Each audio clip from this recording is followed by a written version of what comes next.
To the May 6, 2026 meeting of the Clark County Charter Review Commission. Thank you for being here. Would you please join me in rising for the Pledge of Allegiance?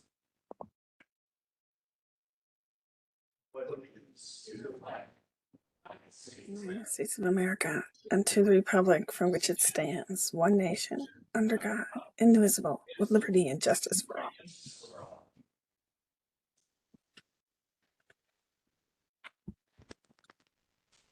Thank you. Michelle, would you please call the roll? Commissioner Ottaguame. Present. Commissioner Donnelly. Present. Commissioner LeBrant. Here. Chair Erickson. Here. Commissioner Garber. Here. Commissioner Hamlick. Here. Commissioner Chrisley. Present. Commissioner Landisberg. Here. Commissioner Jay. Here. Commissioner Klein. Here. Commissioner Gasquet. Here. Commissioner Holmgren. Here. Commissioner Benton. Here. Vice Chair Haas. Here. And Commissioner Silliman. Present. Thank you. Thank you. We have a quorum. I'll ask Commissioner Landisberg and Commissioner LeBrant, please make sure that we know if you are interested in making a comment so we don't overlook you, even though you're online. We'll next move for approval of the agenda. We have only one revision to the printed version of the agenda that's before you. Understand that the electronic version online is correct. The item number 8, work plan subcommittee report, should be deleted. There is no subcommittee report today. Beyond that, there are no other proposed revisions. With that, is there a motion to approve the amended agenda? So moved, Klein. Second, Donnelly. It's been moved and seconded to approve the amended agenda as described. Are there any opposed? Seeing none, the amended agenda is approved. We'll next move on to public comment. Before doing so, I will share these comments. Clark County Charter Review Commission welcomes and encourages public comment. Public comment provides an opportunity for members of the community to share input with the Charter Review Commission. Comments should focus on issues relevant to the Commission's responsibilities. Each speaker will have up to 3 minutes. The microphone will be automatically turned off once the time limit is reached.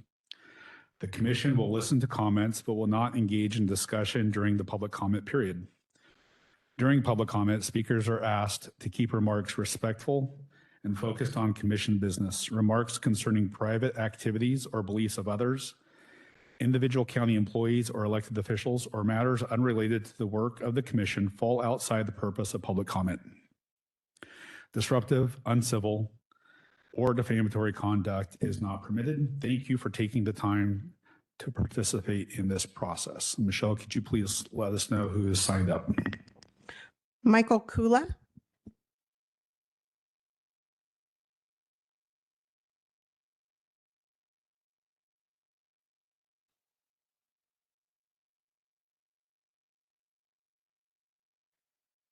I'm Michael Kula, lifetime resident of Clark County.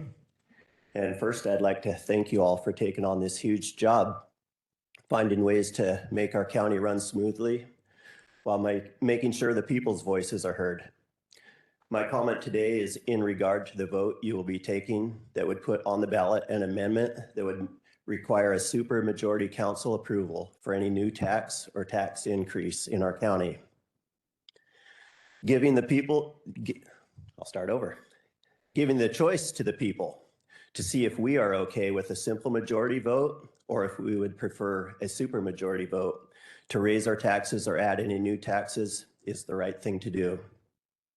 Since this is an area which would affect many people who are struggling to make ends meet while trying to be wise stewards with their money, we may want a better representation on something that would have such a huge impact on our lives.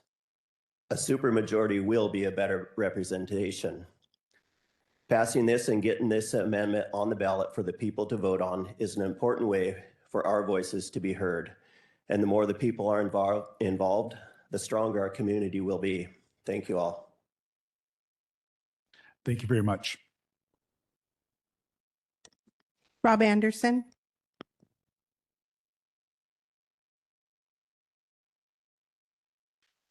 Good evening, Charter Review Commission. I'm Rob Anderson, and I'm speaking in support of the supermajority requirement for property tax increases. As you're well aware, taxes have been going up, property taxes in particular, and so has spending in Clark County. This is undoubtedly one of the top issues in our community, and I'm sure many of you heard that directly from voters when you were campaigning. Rising property taxes are being fueled by overspending and misplaced priorities, resulting in structural deficit spending, which I hope this commission will also consider addressing through a balanced budget amendment. Let me tell you just a few examples that demonstrate this. Just a few weeks ago, the county approved an overly generous compensation package for our county manager. No disrespect to her, reaching around $250,000 by 2027. That's a $70,000 more since 2022. And just this week, the county approved roughly $500,000 for 2 electric mid-duty box trucks vehicles that cost far less. That's $250,000 each as well. And about $100,000 more for an electric backhoe that needs a charge after 4 hours use. In both cases, budget impacts and structural deficits weren't mentioned or discussed at all. And these not so little examples add up quickly. I bring these up because some have argued that keeping property taxes easy to raise is necessary for future public safety needs. But that argument overlooks the consistent overspending, which I just gave a few examples of that is happening today. Why do we see this pattern of overspending and taxes that follow? Because raising property taxes is as easy as passing a proclamation for National Poetry Month. But the transfer of money from taxpayers should never be routine or easy. It should require careful consideration and broad agreement. Tax increases have real impacts on real people, seniors on fixed incomes, families living paycheck to paycheck, yet decisions to raise taxes and increase spending are often made casually. Some of you claim to care about affordability. Here is the time to turn those words into meaningful actions. A supermajority requirement would foster broader, more bipartisan support for raising some taxes. It would lead to better budgeting, less waste, and stronger fiscal discipline in Clark County government. I urge you to support this amendment. Thank you very much. Thank you. Thank you. Darlene, is it Cullen? Kula.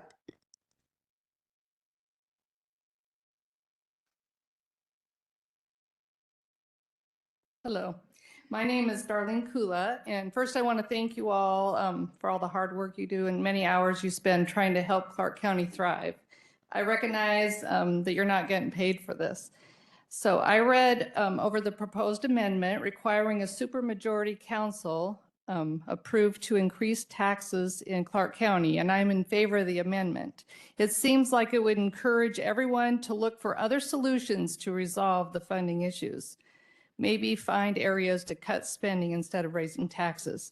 So my husband and I were just talking about how much money went out this April. Taxes was a huge part of that. The bottom line is that we had to take money out of savings. The joke around our house is if we spend too much money, we need to tighten our belts and eat rice and beans for a while. My husband is a hard worker and God has blessed us with enough, but I kept thinking about all the people who do not have a savings, cannot afford taxes, like the elderly on fixed income and those who have young families. It's getting harder and harder for all of us to find areas to cut.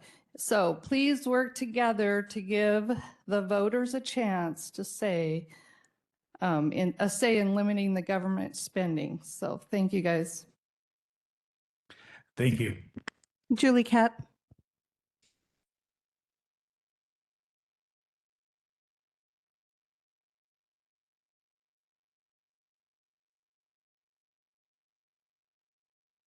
Leave after this.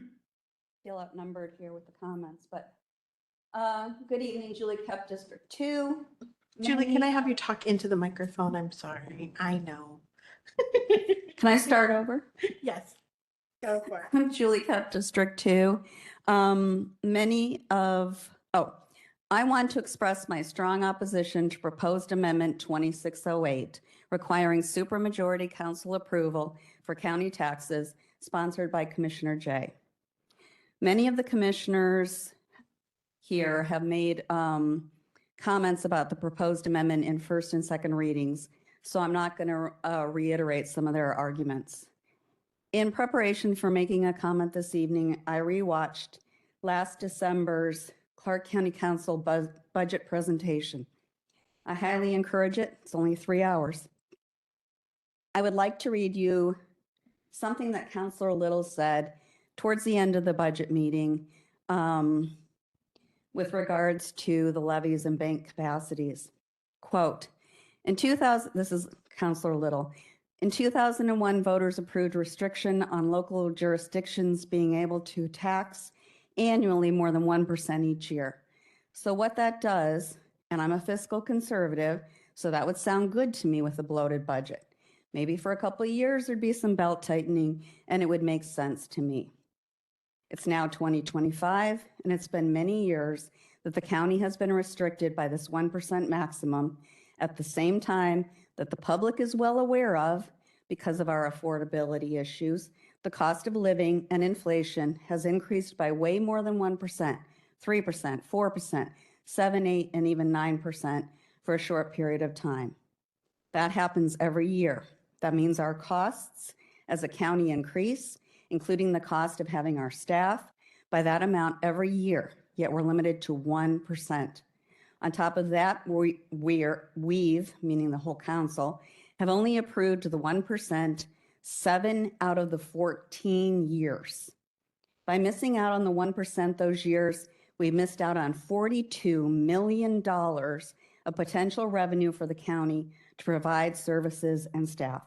And he goes on to talk about how efficient the county is and how he'll be voting to support the increase.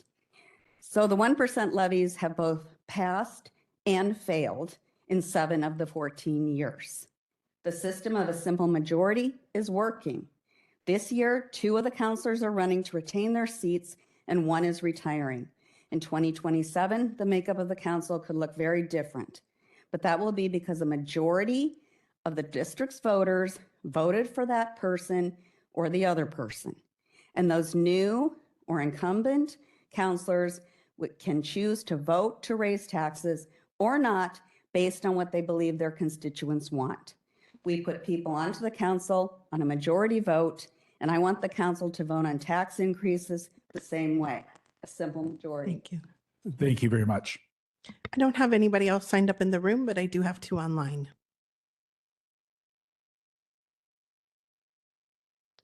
Caller, you've been sent a request to unmute.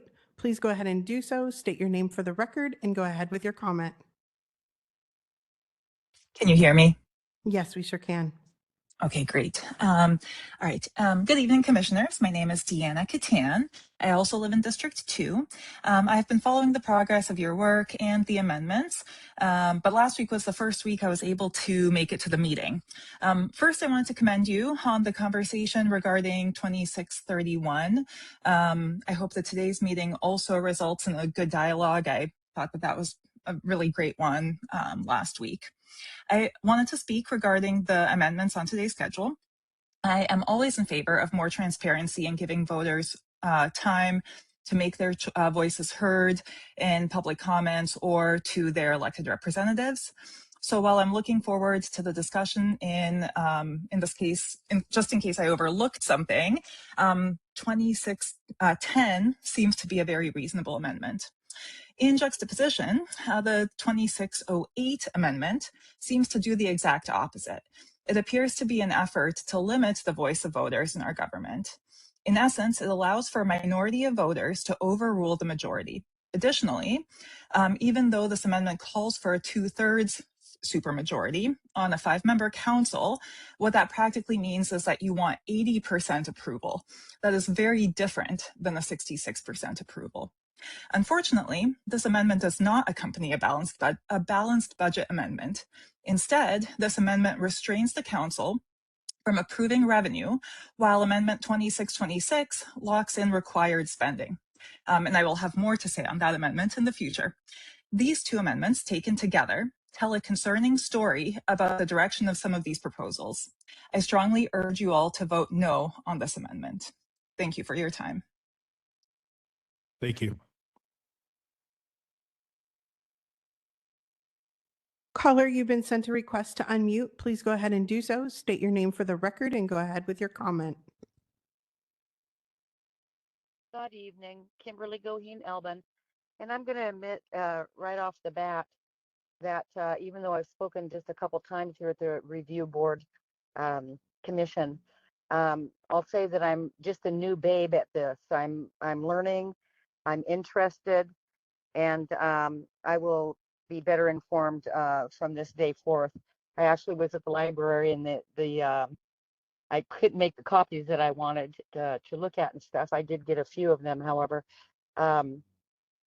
Anyway, I'm going to plead a little bit of ignorance here, even though I will say that I definitely believe that we should never support any consistent tax increases by Governor Ferguson. With that said, property tax is killing us. Everybody, since the pandemic 6 years ago, are struggling to keep their jobs, their children at school, fighting the COVID jab and all that. It is a big struggle. Hopefully this year I have a wonderful garden. However, I want to add that I've asked the Clark County Council and the Board of Health to somehow put it in a way that you can to get rid of chemtrails. They're killing our bugs. I have very few bugs and bees at my property. I have a half acre, but I have everything there for them. But this chemtrail stuff is absolutely killing existing older trees that I had. And I'm really concerned about this. When you see the streaks in the sky and they stay there all day, that is your chemtrail. When you look up and, I grew up on an airport. I know how to fly. And when you see those jet streams that dissipate, those are the ones that are not having chemtrails. So we are being polluted by that. I also brought it up that the years of layers of that nano heavy metal or light metals, I'll say, go on our trees and forests and stuff. And that's why they're so combustible. So we have got to stop chemtrails. If this commission can do anything about that, I greatly appreciate that. That's a big deal. Again, I'm a little bit ignorant about a lot of this, and I am going to learn. I've got some pages written up here or printed that I'm going to read. There was one letter that was a written comment from John Anderson. He seemed to make some pretty good points. I don't always agree with John, but hey, that's America. We get to disagree sometimes. But he did have some questions on a few of them, number 5 and number 12 he listed. Also, I do oppose ranked choice voting. And I think that's about it. Oh, one main thing that I've been talking about for a few years, if there's anything this commission can do to have the Clark County manager's position an elected position, that would be wonderful. We really need somebody that's. Thank you, Kimberly. Your time has expired. Thank you. Chair, that concludes public comment. Thank you. Appreciate those who've taken the time to share their thoughts with us. We'll next move on to approval of our minutes. Commissioners, are there any proposed revisions to the April 29th, 2026 meeting minutes?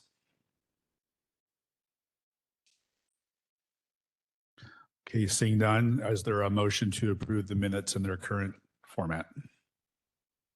So moved, Klein. Second, Donnelly.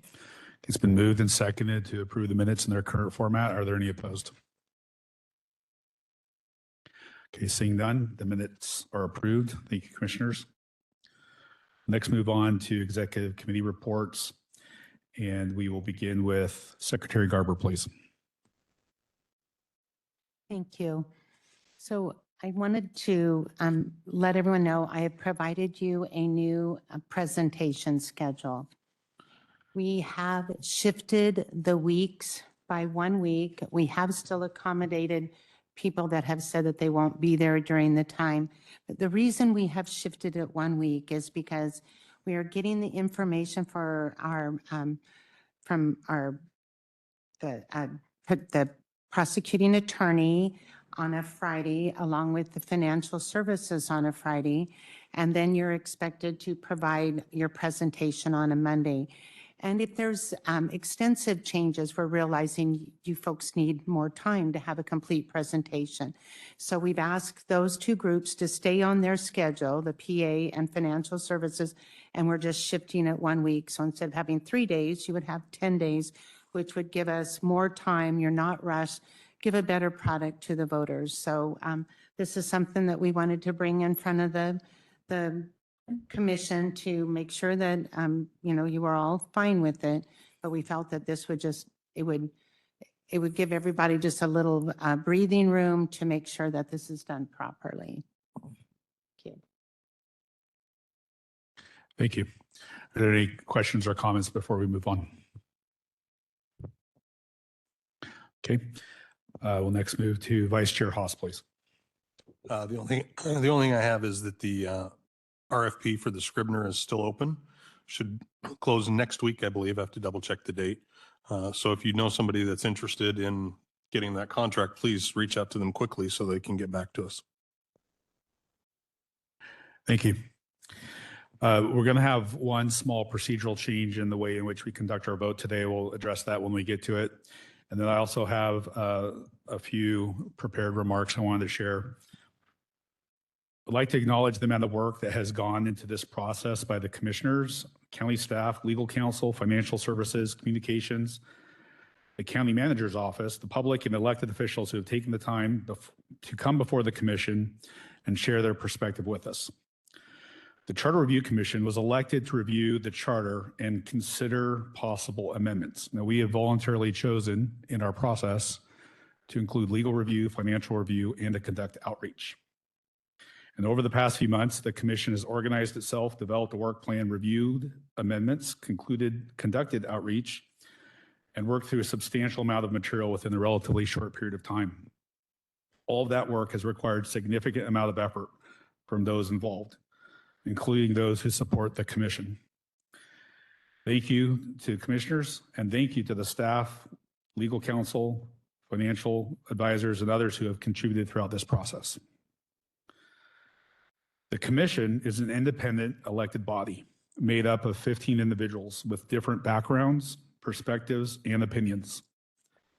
Naturally, there are going to be differing viewpoints, both within the commission and at times with those who support the commission. That is a normal and healthy part of this process. And it works best when everyone approaches it both professionally and with mutual respect. Much of the most important work that we have before us is still to come. Over the next 2 months, the commission will be making very significant decisions about which proposals move forward to the ballot for consideration by voters of Clark County. That work will require continued diligence both within the commission, by those who support the commission, and our collaboration between us. Thank you. Okay, we will next move on to committee reports. And we will begin, please, with Public Outreach Committee, Commissioner Holmgren. Thank you. Chair, we missed. Yep, thank you. I appreciate that point of order. Kathleen, we are grateful that you are here.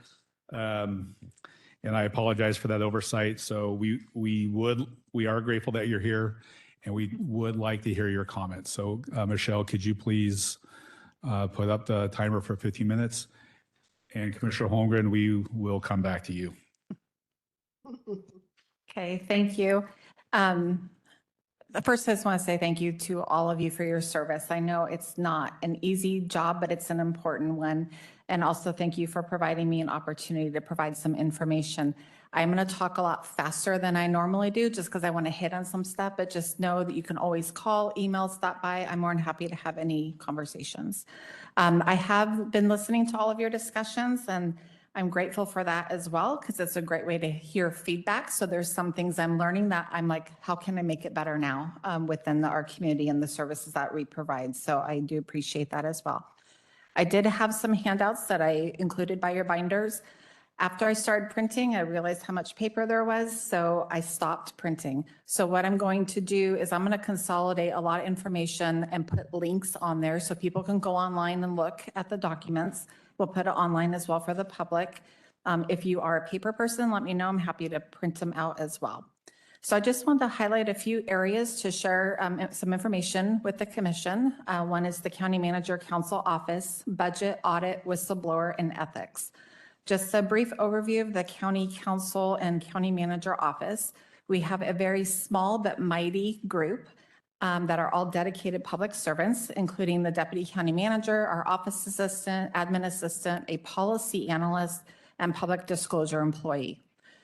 Most of the employees report directly to me, except for the Admin Assistant, who reports to our Policy Analyst. But I do want to share, our Policy Analyst actually has their own one-on-ones with the council individually every Monday, and they direct their work because that's who they support.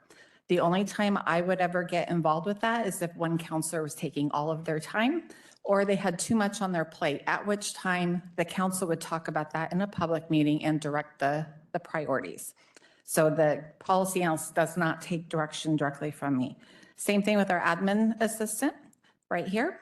She is awesome, manages our office, manages me and the council. Council does not come to me asking for her assistance. They go right to her, even though I approve her timesheet. So also counselors meet with constituents regularly without staff. And some counselors actually email staff directly with questions, suggestions, feedback. They'll CC me for awareness. It depends on the level of involvement, depends on the counselor or the topic. So I do not have capacity to filter everything through me throughout. So, the council has a lot of flexibility and so does the staff. Moving on to audits, whistleblower, and ethics. I just wanted to share that we have a lot of good programs, policies, and processes in place. One of them is Clark County Code 2.14, which I did provide as a handout that, talks about scope of performance audits. How can you ask for an audit? Where do they get filed when they're done? There is an audit oversight committee as well that includes the auditor, a county counselor, and a community member. In addition, our audit services currently provides annual countywide risk assessment where they do interviews with leadership and staff to find out what major changes has the county seen that we need to tackle and look into, similar to the state auditors. They also interview us as well. And the audit, they provide an audit fraud seminar training annually where they share internal controls, hear about audit issues in other local jurisdictions so that we can learn what not to do, learn about best practices to avoid similar outcomes. Moving on to ethics. HR training and policy. So ethics is an annual training that county employees go through, as well as through new employee orientation. HR Policy 13, which you have, outlines everything about what is ethical conduct, what's the code of conduct, code of ethics, what are examples of unethical or borderline behaviors, what's employees' responsibility to do if they are aware of these. I'm not going to go into detail on that, but I did provide that. With regards to the Ethics Review Commission, they have created their own process, and I just want to share some consideration for you all to think about as you're talking about a potential review, is consider employee implications. And why I'm saying this is, they have public hearings where the person filing the complaint and the employee who the complaint is about happens before the review is actually done. So it can actually harm an employee's reputation because it's out public without having all the information vetted yet. There's also legal labor laws and collective bargaining that we still have to follow. And so it's, like 7 steps to just cause, lateral hearings, the collective bargaining, grievances processes, and there's legal mandates for non-bargaining unit members as well. It's called the due process, meaning that we can't, even though we're at will, you're really not at will. We still have to go through a process. And I know the intention is for non-retaliation to provide the opportunity for employees to come forward, but they're also, I think, may not want to come forward because it's going to be public, and then that could be seen as a perceived retaliation. And so, we want people to be comfortable bringing forward concerns, knowing that they're going to be heard and not have that extra fear. So I just wanted to bring that to your attention for your consideration. I already mentioned about the 5 members. I did not have time this last week to talk to counselors. We've had a lot, or they've had a lot on their plate. So I don't anticipate any concerns with increasing from 3 to 5. And if there's anything that this commission may recommend for code, let me know, because it would be great if I could do that in one hearing with the council. For whistleblower, HR policy 23 is all about whistleblower, and I did provide that to you as well. There's good definitions in there about confidentiality, good faith, gross waste of funds, retaliatory action. There's reporting procedures and timelines, and then the local, state, and federal agencies are listed as well. I will note on our HR policies, they are being updated right now. It'll be quite a while before they're out there, but just know that I know they're like 2013. There's also policies I included that have non-retaliation language, just for your information, which is the equal opportunity employment and harassment, the HR policy complaint resolution, and standards of conduct regulations. All of those have non-retaliation language, and also the impact if there was retaliation. Moving on to budget. This is one of the top policy decisions that council directs. There's a lot of, I know you guys had a lot of good conversation on budget communications. I appreciate your comments about like the budget transmittal and having that open. We have that information, and I think Councilor Hamlick also, that was really good feedback, because I know it's hard to find stuff on our website. And so knowing we have a lot of stuff there, but the search function doesn't work. So I appreciate that feedback, and we're already looking at ways, how can we clean that up a little bit? And because I think there's good information out there, but it's hard to find. So thank you. Budget process. Many departments start very early in the year with the budget process. I don't know if I heard this correctly, but if we're going to add a time for the council to public present a budget, that may create some additional staff resources to run numbers and stuff. I will say council does approve budget items throughout the entire year that get teed up during the budget process. So not all of their decisions happen at that one time. And they also have the ability to make their own proposals in the budget process. The Sheriff's Office staffing, public defense, and I'll just say staffing and any financial impacts. I will say I agree, and the council agrees, that public safety is important, and I'm glad that it was brought forward. The law and justice partners that include the sheriff, public defense, public attorneys, the clerk, the jail, the courts, all of them, they have done tremendous work working together, determining what the impacts are for additional law enforcement, because it is a system, it's an ecosystem. And if one piece is off, it's not going to have the intended outcome that everybody's looking for, which is a safer community. As mentioned, about 75% of our general fund is for law and justice. I did put in a couple slides from the budget presentation that shows by department what the funding is for general fund, and highlighted which ones were law and justice. Also in there is the 6-year forecast. I will send you the link to the entire thing. I mean, I really like the budget process. It's something we get to learn more every time, but it is challenging. There are many mandated services even outside of law and justice. You know, the courts, we have the assessor, as you heard from the treasurer, they have not increased in years. I would say none of them have. But I do want to make sure that you guys have that. New criminal justice sales tax, as you guys know, they just added some additional sheriff's office employees as well as impacts, which is great in the future. I would echo the sheriff's commitment to ensure the community safety. And I also just want to reemphasize the importance to recognize a holistic and intentional and fiscally sustainable law and justice system. Again, One, if we don't have the jail, if we don't have staffing for the jail, you could have 500 police officers. It's not going to have that impact. So just really making sure that we're looking at that holistically. And I will just end with, I'm very appreciative of all of our departments and elected office in our county finance team, which is the deputy county manager, budget director, deputy treasurer, finance director, and HR director. It's tough. We have a lot of services. We don't have funding to cover all of them. We have looked at one-time savings, efficiencies, and I'm proud to say we haven't had a reduction because we've been so tight, but people are tired. And we want to make sure that we're maintaining our current services and expand as we can.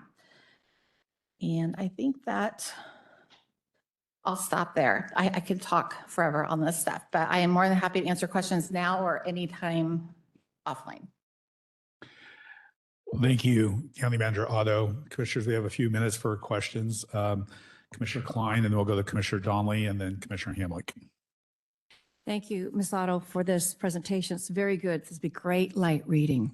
I look forward to it. So how many employees do we have in the county? About 1,800. And of the 1,800, how many are union members? I think it's about 70 to 80%. Okay. Is there any time when union labor rules in the relationship conflict with the HR rules that the county has established? So if it's something that's bargaining in their collective bargaining agreement, that trumps any HR policy. If it's absent in the bargaining agreement, HR policy is what is followed. So the retaliation and the other things that you've covered could be overridden by the bargaining agreement? Yes, that is correct, but I don't even know if there's retaliation language in the bargaining agreement. But yes, if it's absent in there, HR policy will be in place. Thank you for that. Of course. Commissioner Donnelly, please. Thank you so much, Manager Otto. My question is, have we missed anything in your view? Is there something that you believe should be improved with the charter that we have not brought up? And perhaps my question should be, think about it and bring it to our attention, because we still have next year and maybe even a short bit of the following year. And we should certainly not neglect to ask you that question. I appreciate that. I will think the only thing I can think of offhand is the Ethics Review Commission. And I honestly thought the 3 was in the charter. So I'm glad I looked at the code and can change that. But I'm looking forward to your discussion because it has been a little clunky and we want to make sure the right things are moving forward in the right way. So thank you. Commissioner Hamlick. Thank you for coming and speaking to us, but I'm also kind of like interested in the budget. So as I'm just looking at the first page, I have some questions, and my questions are pretty in-depth. Can I just email them to you? Of course. Because I want to know what contingency is. I mean, that's what we're spending money. What does the GIS do? I thought the medical examiner was now outsourced, kind of. No, we were contracting for a medical examiner doctor due to a vacancy. Okay. But it is. Yeah, and so those are kind of questions. Yes. Like I know the fire marshal and the code enforcement are together. So how does that work? So I will email you. Email me all the questions. Yes. Thank you. Commissioners, are there any other questions or comments? I'll see. Commissioner Jay, please go ahead. Thank you, County Manager Otto. Really appreciate your coming to speak with us today. I just had a quick follow-up inspired by Councilor Klein's question in regards to the HR policy overruling contract negotiations with our unions here. Where would the county charter fall in terms of alignment with can the county charter or an amendment to it override any contractual agreements with the county or with the unions or impact any? That may be a legal question, but I believe collective bargaining, you can't chart something outside of it, can't dictate it. If it's negotiated in the contract, we have to do it. Absent that, like the HR policy, normally there isn't things in the charter that impact day-to-day work and things that are covered under a collective bargaining because it's more of a policy structure governance directive. Thank you. We have to bargain everything, laws. So if a law changes, we still have to bargain impacts. So if the charter changes, I guess that would impact them. We would have to bargain the impacts with the unions. So HR policy does not carry with it force of law. Therefore, any agreed to provisions in the CBA would take precedence over policy. However, the charter does carry with it force of law, and you can't violate the law, just like you can't violate state statutes. Thank you. Okay, Commissioner LeBrant, we'll go to you for one last comment.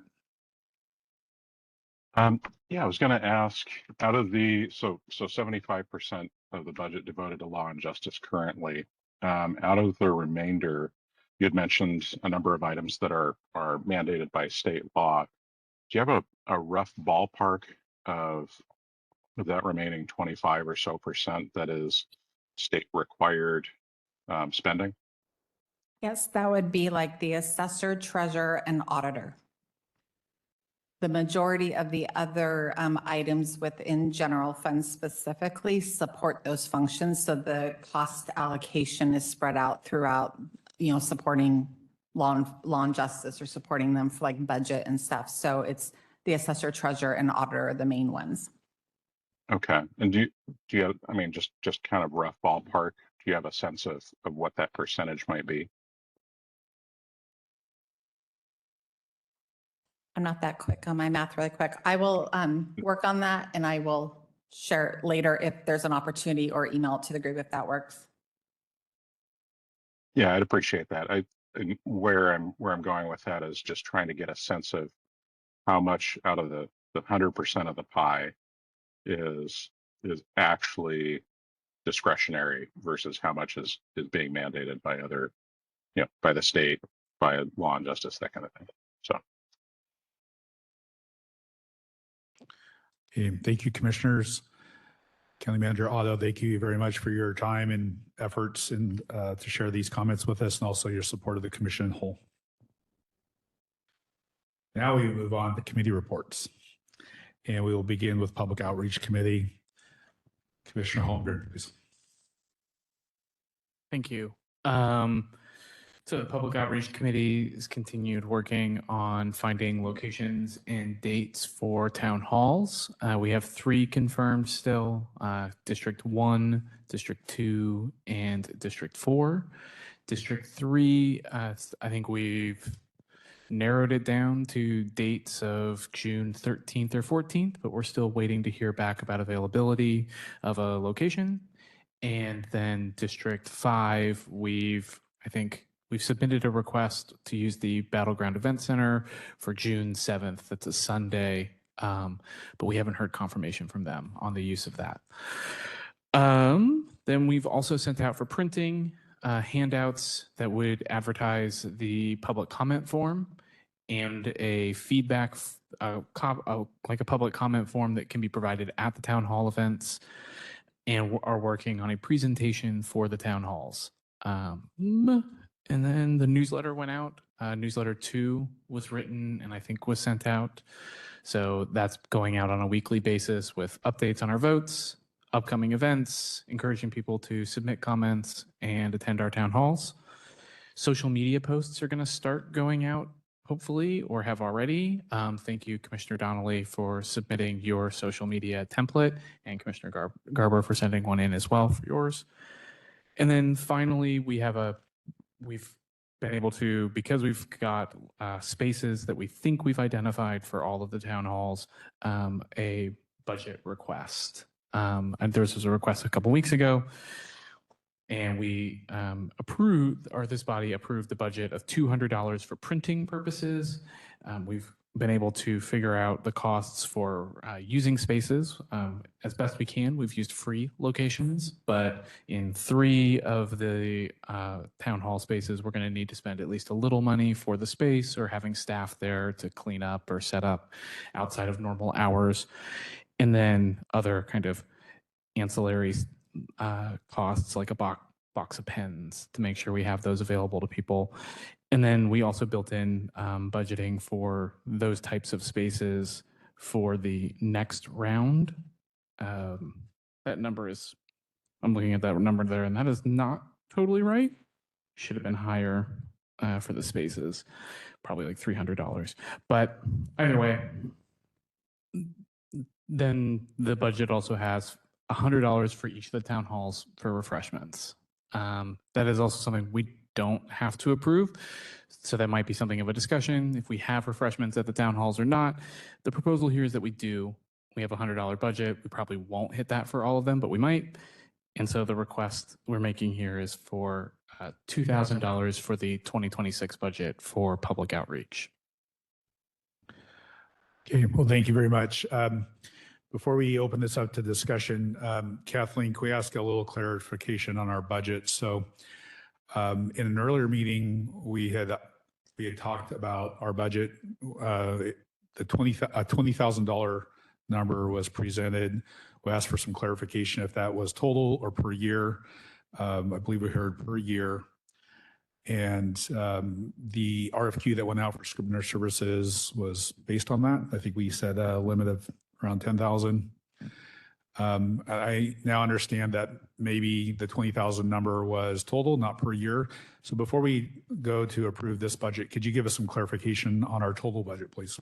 I believe it's total, but I'm going to search it really quick to make sure I'm not misspeaking, but I think it's a total of 20,000. Doesn't mean I can't go back to council and ask for more. And I'm saying that I don't usually like to ask money, but they did, I remember when it was approved, they did say, what happens if they need more? And I said, if that's the case, I'll bring it back to council, but I'll take a look at the staff report.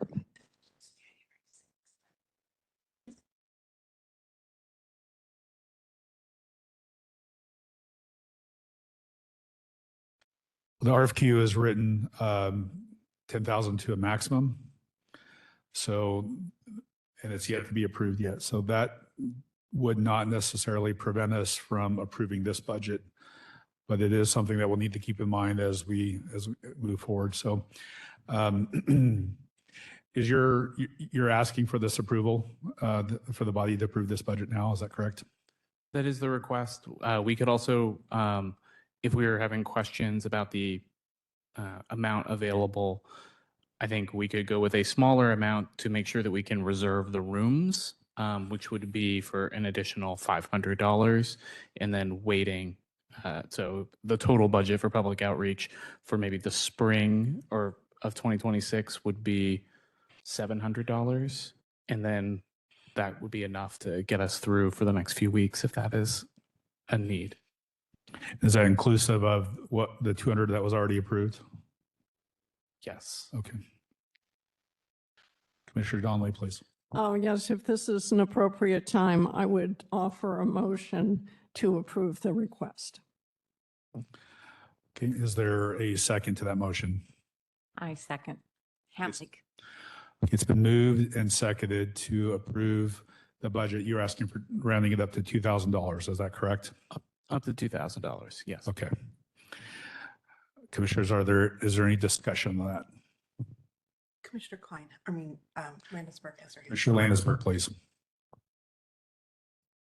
So I have a problem with spending $500 on refreshments when we're talking about how there's so little money to do certain things that we need to do.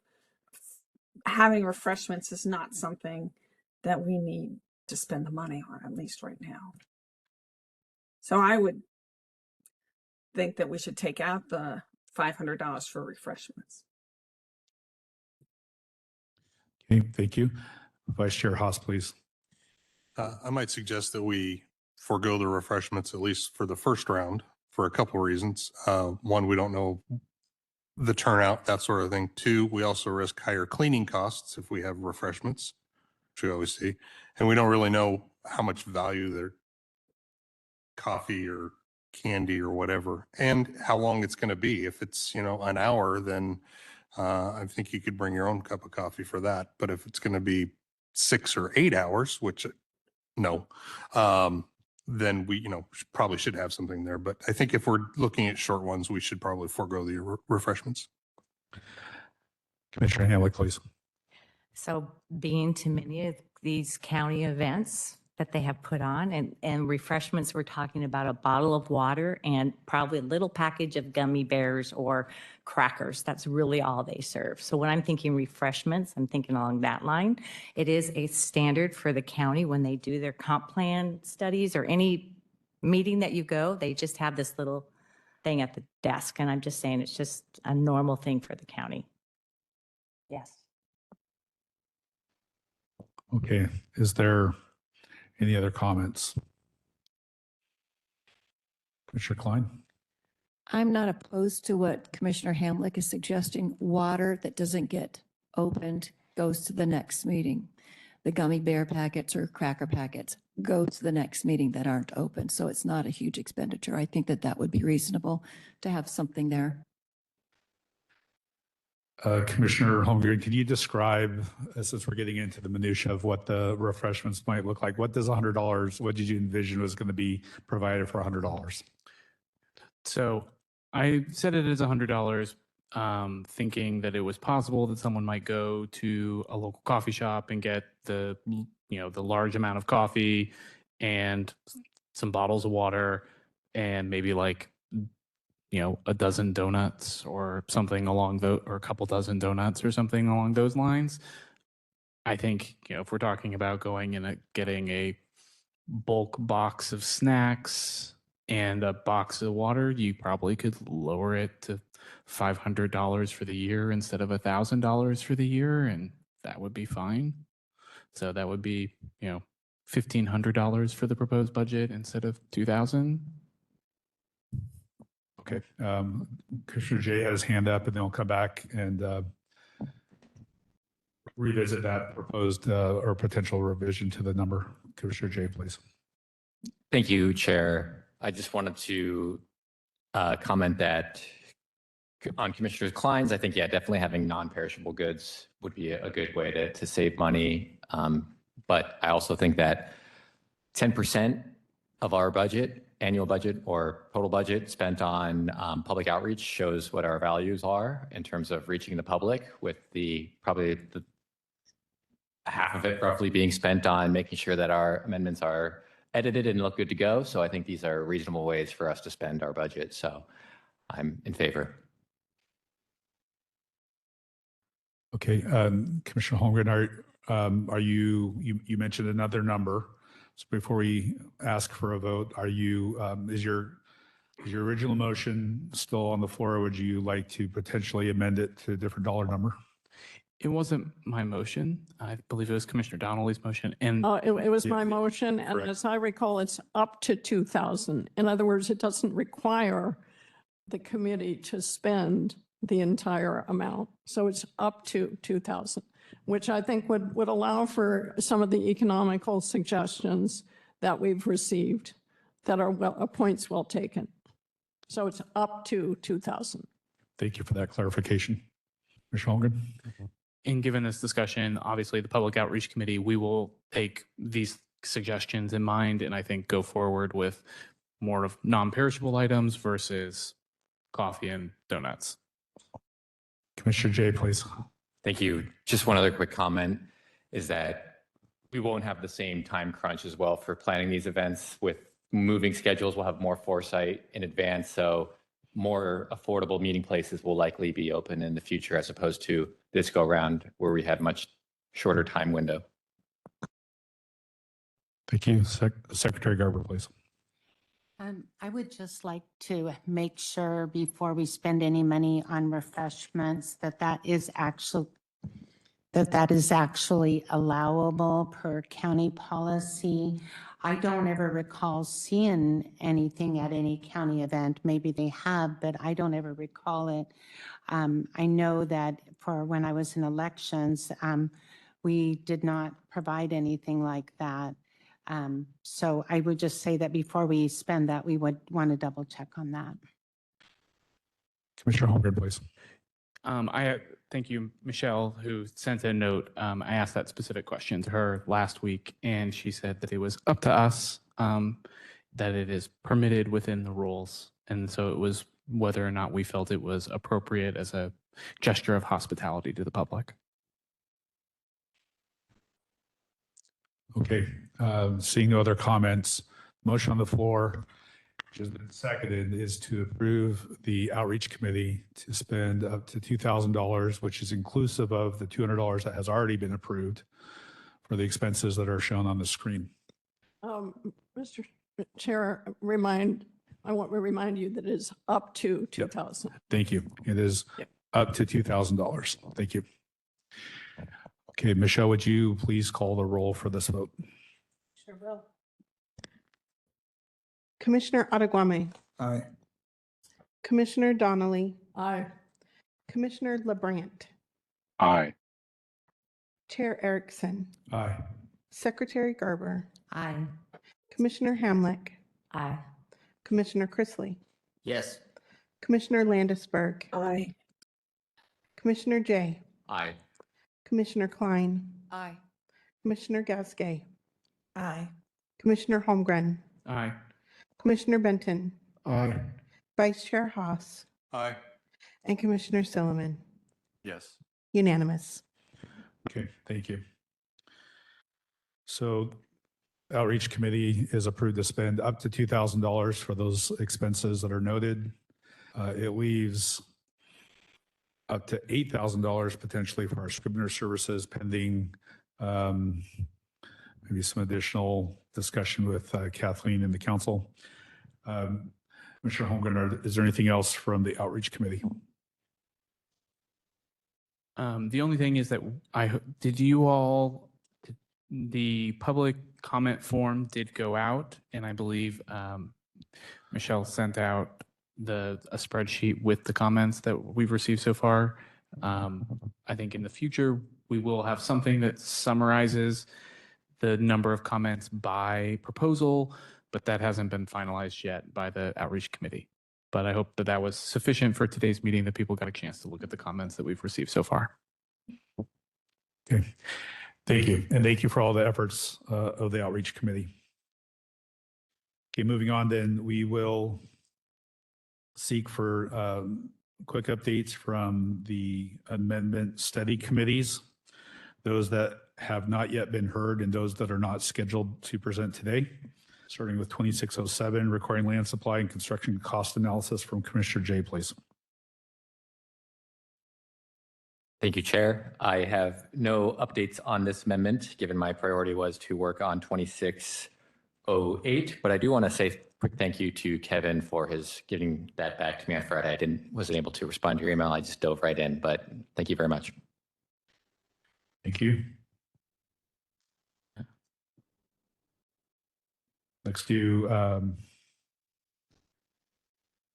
2613, legislative branch employees, Commissioner Sillen. No update.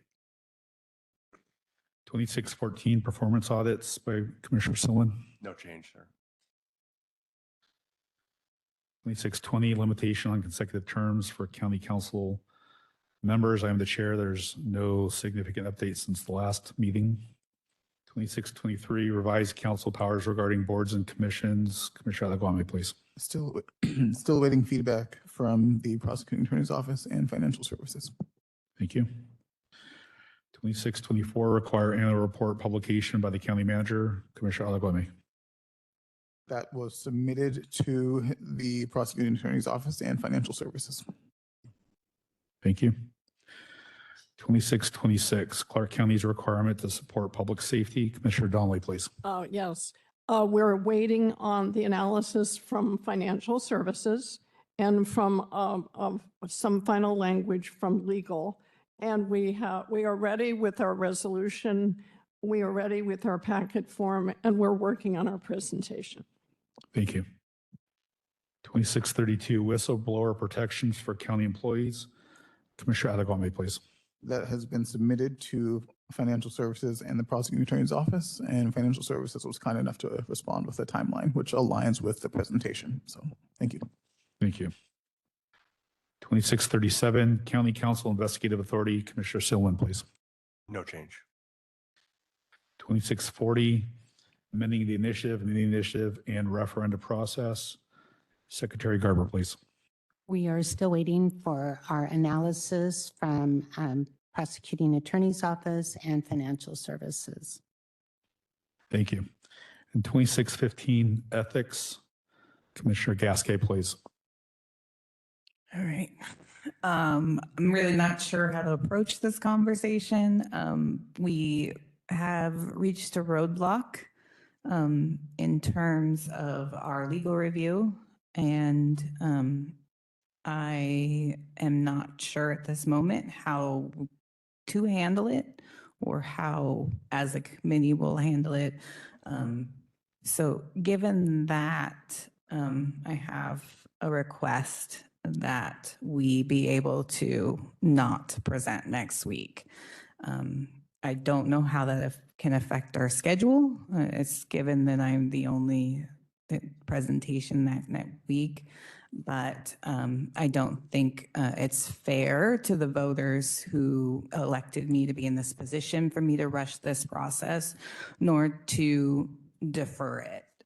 This was a priority. I won a clear landslide majority in my election. It was the cornerstone of my platform. So I hesitate to defer at this moment. So I guess I would just motion that the body would allow another week extension.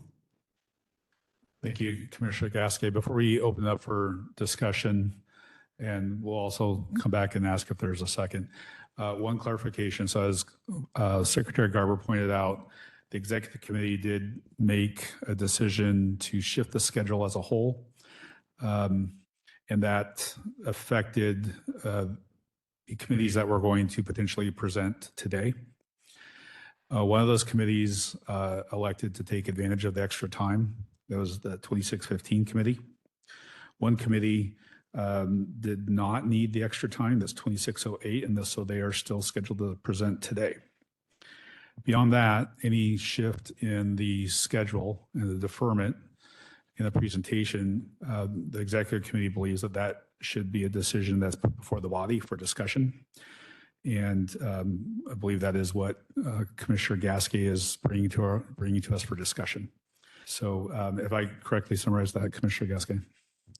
Yes. Okay. And as we, commissioners, as we discuss this, I would reiterate the counsel that we've received earlier about being mindful about how we refer to opinions that we've received from the prosecuting attorney's office. So there is a motion. Has it not yet been seconded? Let's see if there's a second, and then we will open up to discussion. Seconded, Abigome. Okay, it's Commissioner Gasquet has moved and Vice Chair Haas has seconded that Amendment 2615 Study Committee be given an additional week to prepare. And we will now open up the discussion. We'll begin with Commissioner Adegwame, please. Thank you, Chair. I believe it was just last week where we had a presentation that was not fully ready and they were given an additional week. I think given that the roadblock is not from the actual study committee, it's an easy yes to give this an additional week. So. I would add one clarification that well, I want to mischaracterize that the change that was made last week was of a different nature. But the point is well taken. Commissioner Benton. Thank you, Mr. Chair. I believe OPMA gives us the ability to hold some limited executive session. I may be wrong about that. I'm not sure, but I don't know if this legal review, since as Katie told us, it's an issue where it's counselor, client privilege. If that would be a situation where we could enact a brief executive session to discuss. I will defer to Kevin to answer that, please. Probably not.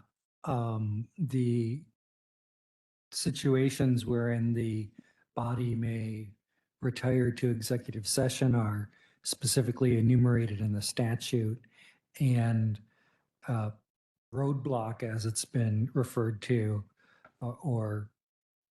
is not one of the reasons that would qualify for executive session. I'll take a second look at the statute right now, but I don't believe so. Thanks for the clarification. Okay, we'll continue to go this way. Commissioner Jay, please. I'm definitely empathetic and want to offer all the grace we can, but I'm also aware that we have a hole in our schedule. So I'd just be curious if there's any commissioners that would be willing to make a tradesies with Commissioner Gask to see if something would be a little easier to switch with her so we can keep all parties happy as best as we can and still be able to move forward with our business. Well, to that point, I believe that the committee, there are no committees that are fully ready to move forward because they have both their review from the PA's office and financial services. So we don't have committees that are just waiting to go, having had the opportunity to act on that information and are in a position to move forward. So although that is a relevant discussion, I would suggest that the merits of Commissioner Gasquet's motion can and should be discussed without overly due consideration to the implications of our schedule. Commissioner Holmgren, please. I just think it should be noted that given the time frame that we have set up for each of the committee study reports, that our 5 to 8 p.m. schedule allows buffer room for probably an additional study committee report in a given meeting so that we could do 3 in a single night, and that would be, fine within our time limit of trying to be done by 8 p.m. The executive committee agrees. We have some float time in our schedule, and as you pointed out, we are scheduled to meet for up to 3 hours. So we can accommodate this. I think the reason we want to have this discussion is because we want to have equitable treatment of the committees. And while everyone would like to have as much time as possible, we have set a schedule. We have agreed to that. And should we deviate for that, there should be a justifiable reason, and that this body can decide if that's appropriate. Commissioner Klein, please. I support Commissioner Gasquet's request for a later date. And as Commissioner Holmgren suggested, we could tag it on to another one, or at the very end. We don't know how long this is going to take to resolve. So at the very end of the schedule, the revised schedule that you provided, June 24th, has an opening for unforeseen circumstances. So I think that giving grace and waiting for the resolution to the roadblock is I think it's very agreeable. We should accommodate that. Thank you. And just for clarification, the motion on the floor is a 1-week extension. Commissioner Donnelly, please. Yes, I'm very much in support of the motion, but I would just want to ask Commissioner Gasquet if she is confident that 1 week is sufficient. I think I have maybe the same concern as my colleague here. And so is 1 week going to be enough, or would it be more comfortable to make it 2, or should we just let it get resolved and then schedule it? Is 1 week the appropriate amount? At this point, I am unaware of how long this will take to resolve. I can update you guys that I asked for a second review from someone else, and that was not possible. So that's where we're at now. I think we should clarify who that second review. It was a second review also from within the public, from the prosecuting attorney's office, just to be clear. Commissioner Chrisley, please. Thank you, Chair. I agree with my colleagues down here. I mean, I think given the nature of the delay, it's not exactly on the commissioner. It's an outside entity, right? It's a delay elsewhere. And to their point, I don't think we know if a week is going to be enough. So I would ask if we could withdraw the motion of 1 week and perhaps make it open-ended until it's resolved fully so that we can then schedule from there.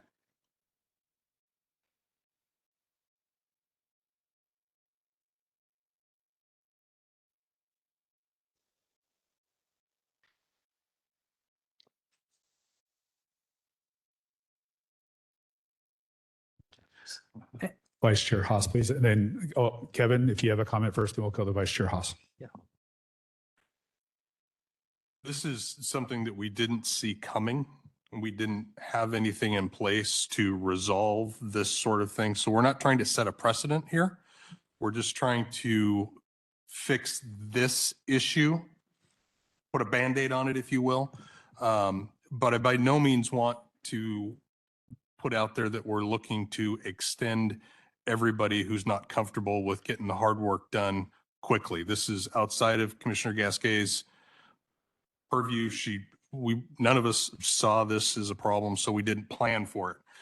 So I just want to put out there on the record that we're not setting a precedence here for extension after extension after extension. There's a lot of work to do here, and we got to get down and get it done.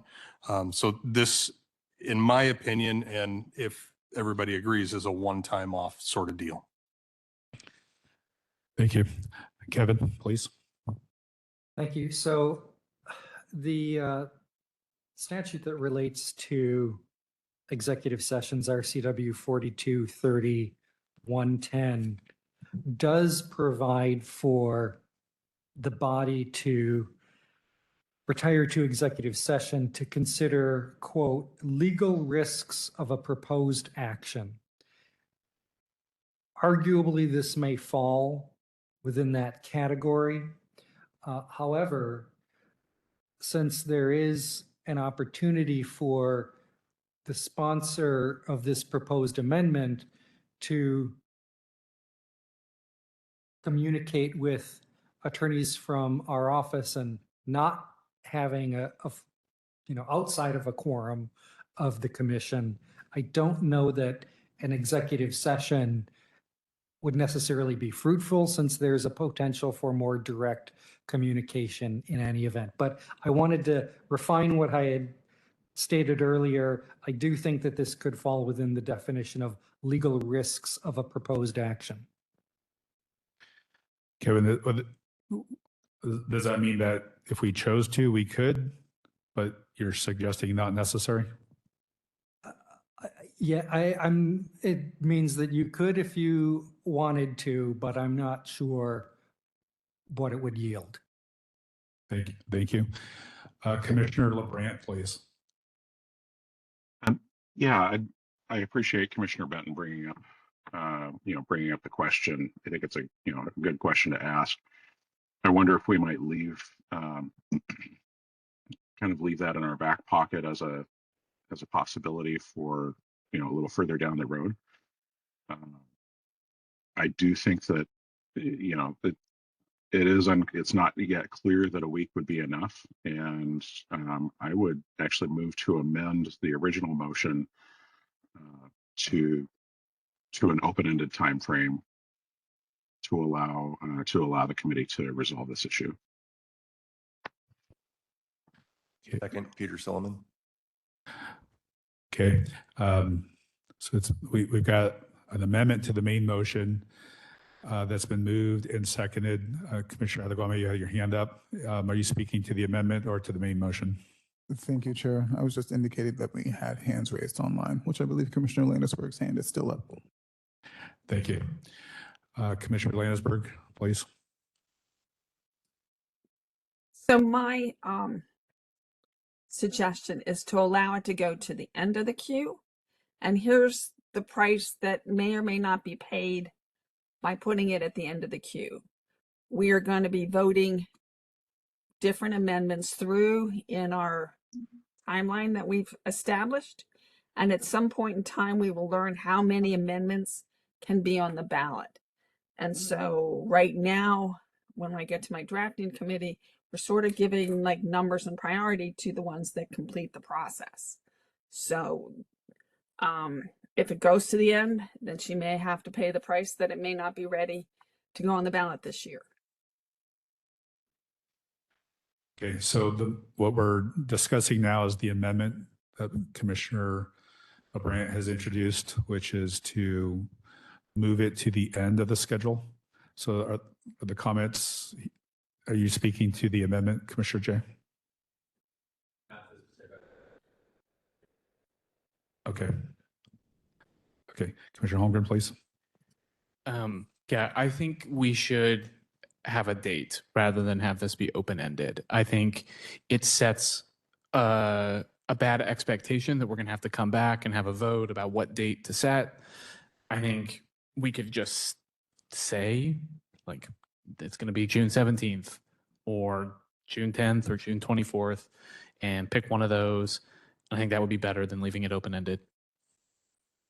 Commissioner Adegwame, did you have your hand up, Yes, please? Chair, I wasn't sure if you misspoke there. I believe the amendment was to amend the main motion to have it be open-ended and not to move it to the end.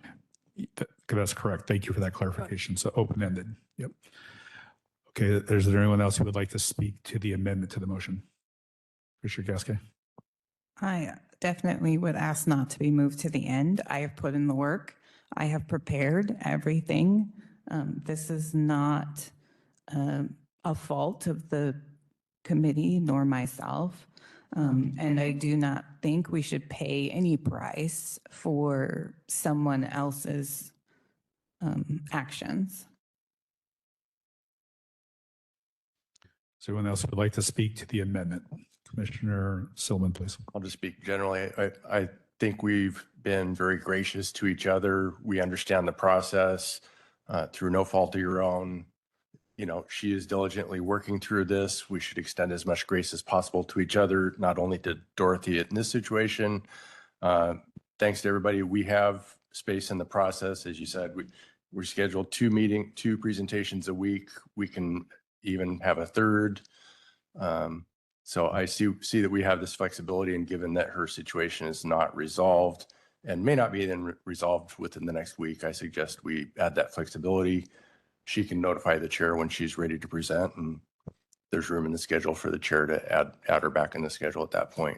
So I support the amendment. Thank you. Okay. Seeing no other comments, so the motion on the floor and that has been seconded is to amend the main motion to replace from 1 week to open-ended. So we'll do a roll call vote on that, please. Commissioner Adegwame. Aye. Commissioner Donnelly. Aye. Commissioner LeBrant. Aye. Commissioner Erickson. Aye. Commissioner Garber. Aye. Commissioner Hamlick. Aye. Commissioner Chrisley. Yes. Commissioner Landisberg. Aye. Commissioner Jay. Aye. Commissioner Klein. Aye. Commissioner Gasquet. Aye. Commissioner Holmgren. Aye. Commissioner Benton. Aye. Commissioner Haas. Aye. And Commissioner Silliman. Aye. Unanimous for keeping it open-ended.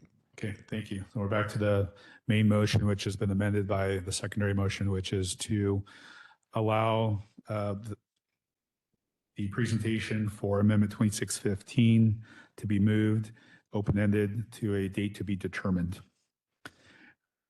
Commissioner Jay, do you have a comment? Yes, sir. Thank you, Chair. I kind of want to bring together both Vice Chair Haas as well as Commissioner Landisberg's point is that even though this is a one-time fix for this amendment, it could come up again. We do have some complicated legal amendments that could have a similar feedback from either finance or from the PA's office that could warrant a similar response. So whatever we do decide, though, today will effectively be policy for that moving forward to offer the same grace. I hope for other people should it come up. So, but that's my 2 cents on it. Well, possibly. It depends on the circumstances. I think, we've been privy to these emails and we understand the dynamics and the nature of what's being discussed. And I think we can all agree that that's perhaps unprecedented, but not out of the realm of possibilities that we might see similar dialogue going back and forth, either from legal or financial.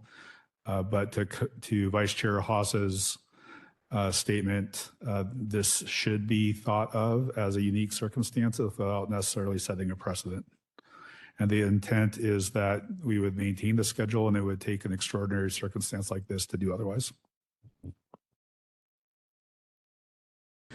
Okay, are there any other comments before we vote on the main motion? Okay, seeing none, then what is on the floor is a motion which has been seconded to allow the presentation of Amendment Proposal 2615 ethics to be deferred, a date to be determined. Michelle, would you please call the roll?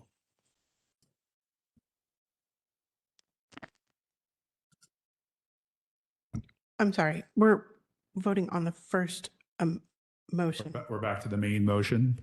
which is, it was for 1 week additional. It's the amendment to the motion changed it from 1 week to open-ended. Now we are back to the main motion to allow for that open-ended schedule to be accepted. Commissioner Ottaguame. Aye. Commissioner Donnelly. Aye. Commissioner LeBrandt. Aye. Chair Erickson. Aye. Secretary Gerber. Aye. Commissioner Hamlick. Aye. Commissioner Chrisley. Yes. Commissioner Landisberg. Aye. Commissioner Jay. Aye. Commissioner Klein. Aye. Commissioner Gasquet. Aye. Commissioner Holmgren. Aye. Commissioner Benton. Aye. Commissioner Haas. Aye. And Commissioner Silliman. Yes. Okay. So amendment proposal 2615 will be deferred at a date to be determined. Executive committee will keep in contact with Commissioner Gasquet to schedule that. Thank you, commissioners. We will finish with committee reports. We'll go to the drafting committee for an update, and then we will move for a short break. Who is prepared to speak on behalf of the drafting committee? I am. Commissioner Landsberg, please proceed. Okay, so we met last Friday and we're going to be meeting every Friday at 4:30. Commissioner Gasquet did the Zoom link and I will chair the committee, but I'm not sure Microsoft Teams would work well on my Apple computer. We've decided for process after whatever amendments get through the process today, I will get a copy and I will format it with lines the way they did for the charter amendments last time. And then it will be given to our committee to have a week to review. So the following week, we will meet on Friday and vote these amendments through. And I'm just following the format that was used by the prior Charter Review Commission as to format and as to numbering. And I have sent an email to the prosecuting attorneys just to confirm that this is the correct form we should be using. It wasn't clear in their presentation exactly if we're following it completely. But I have one question which I sent you an email about today, which will come up later, which is last week at the meeting you said that once we vote on the presentation, it can't be changed. But on Counselor Silliman's, Commissioner Silliman's thing, he used the old dates from 2020 instead of current dates. And so my question is, do we amend it at the meeting today? Or do you just leave it up to the drafting committee to make those kind of de minimis changes? Thank you, Commissioner Landsberg. I believe you're directing that comment to the executive committee, since that's who you sent the email to. And so the comment about no changes after submission was intended to refer to policy evolution. The nature of the changes that you're talking about are inconsequential. They're administrative. And so correcting a number or a date that could be easily considered a typographical error is very much within the purview of the drafting committee. Does that answer your question? It does. Okay, thank you. Is there anything else from the drafting committee? No. Okay, well, thank you for your work. Commissioners, that ends that portion of our agenda. Is there a motion to take a short break? So moved, Klein. Seconded, Jay. Okay, any opposed? Okay, we will take a short break. We will reconvene at 6:30. Commissioner Landisberg, just to clarify, when you raise your hand, the background, the electronic hand, the background makes it really hard to see. So if we don't call on you, it's not that we're ignoring you. We just can't see your electronic hand. Would you rather I was just waving my hand, my real hand? I can. Yeah, that would be much easier.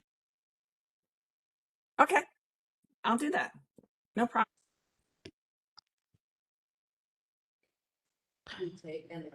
The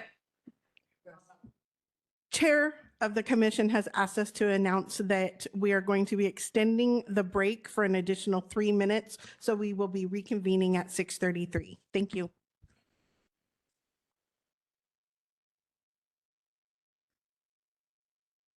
We are live now. Commissioners, welcome back. I hope that everyone enjoyed that slightly longer break. Thank you for being here. Thank you for those earlier discussions.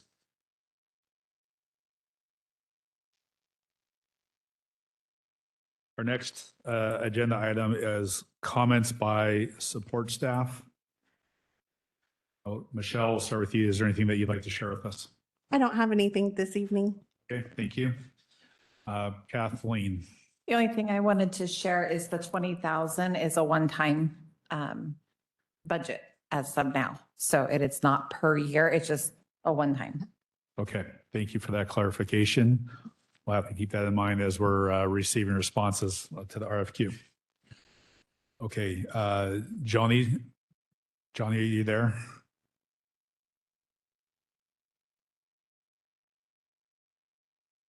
Is there anything that you'd like to share with us, Johnny?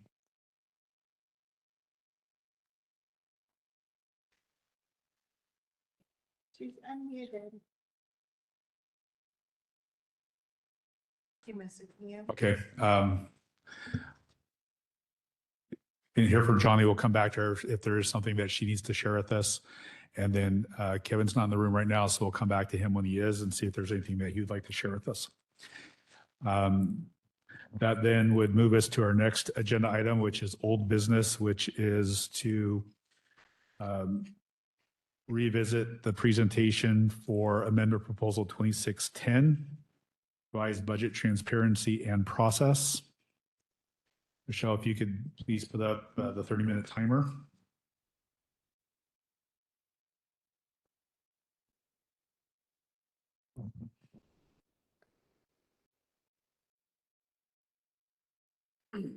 Okay. Commissioner Silliman, are you prepared to begin? Yes, sir. Okay, please do so. All right, so if you want to not look at a slide, but if you want to go to the back pages where the resolution package is, just so you know, that's where you will find the proposed charter language. This isn't the resolution one that has the whereases on it, but this does have, it does show you the exact language, whereas in my PowerPoint presentation, it will show it, but it wasn't the final. This is the presentation from last week, so it didn't have the final language in it. So, but I'll start from the beginning and present this to you one more time. This amendment would amend Article 4, Financial Administration of the Clark County Charter, to require earlier and more transparent budget development and publication. Specifically, it would require the county manager to publish a budget preparation and publish budget preparation instructions, require county offices and departments and the county manager to submit and transmit budget-related information earlier in the budget cycle, require additional budget information be provided to the county council, and require specified budget documents and supporting material to be posted on a public-facing website. The purpose of this amendment is to provide the county council and the public with additional time to review and understand the proposed budget, thereby supporting more meaningful public participation and transparent decision-making.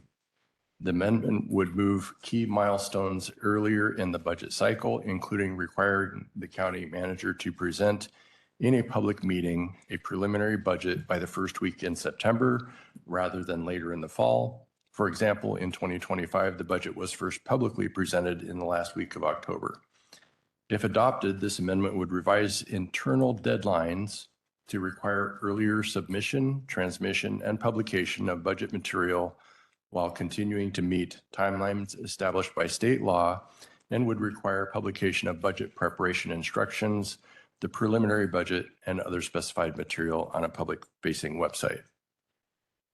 The next slide summarizes the public presentation of the budget in 2025, including the department summaries published on the budget website.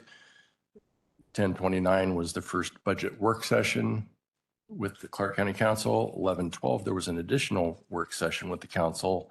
And on 12:2, the council budget hearing and approval was completed. The budget timeline is summarized on this timeline. Again, you see when they had responsibility, the departments had time to respond. The county manager had to develop and consolidate the budget until October 6th. The council considered it after that, and they had the budget work session and the council budget hearing are flagged for you. This timeline, and my objection to it, is that it coincides with a congested time of year for a lot of us. It coincides with the November elections, Thanksgiving, and afterward, everybody wants to head out for Christmas shopping and vacation. So it's a very congested timeline. If you go to what the revised budget timeline would be on the next slide, it moves back the earlier dates slightly, only by a couple weeks. So the department response is due by July 31st. The county manager consolidates the budget until August 31st. At which time they transmit it to the council. They also present it publicly for the benefit of the public and the council the first week of September. This amendment also requires an additional presentation because the council has time to refine what we would call their preliminary budget. And then they present that by the end of October. And then the final adoption hearing is at the end of November. That's the proposal. So you can see how it modifies the timeline, brings it back, some of it back before the election season. And I think this will promote additional public interaction with the budget, and it provides more time for the council to consider the budget.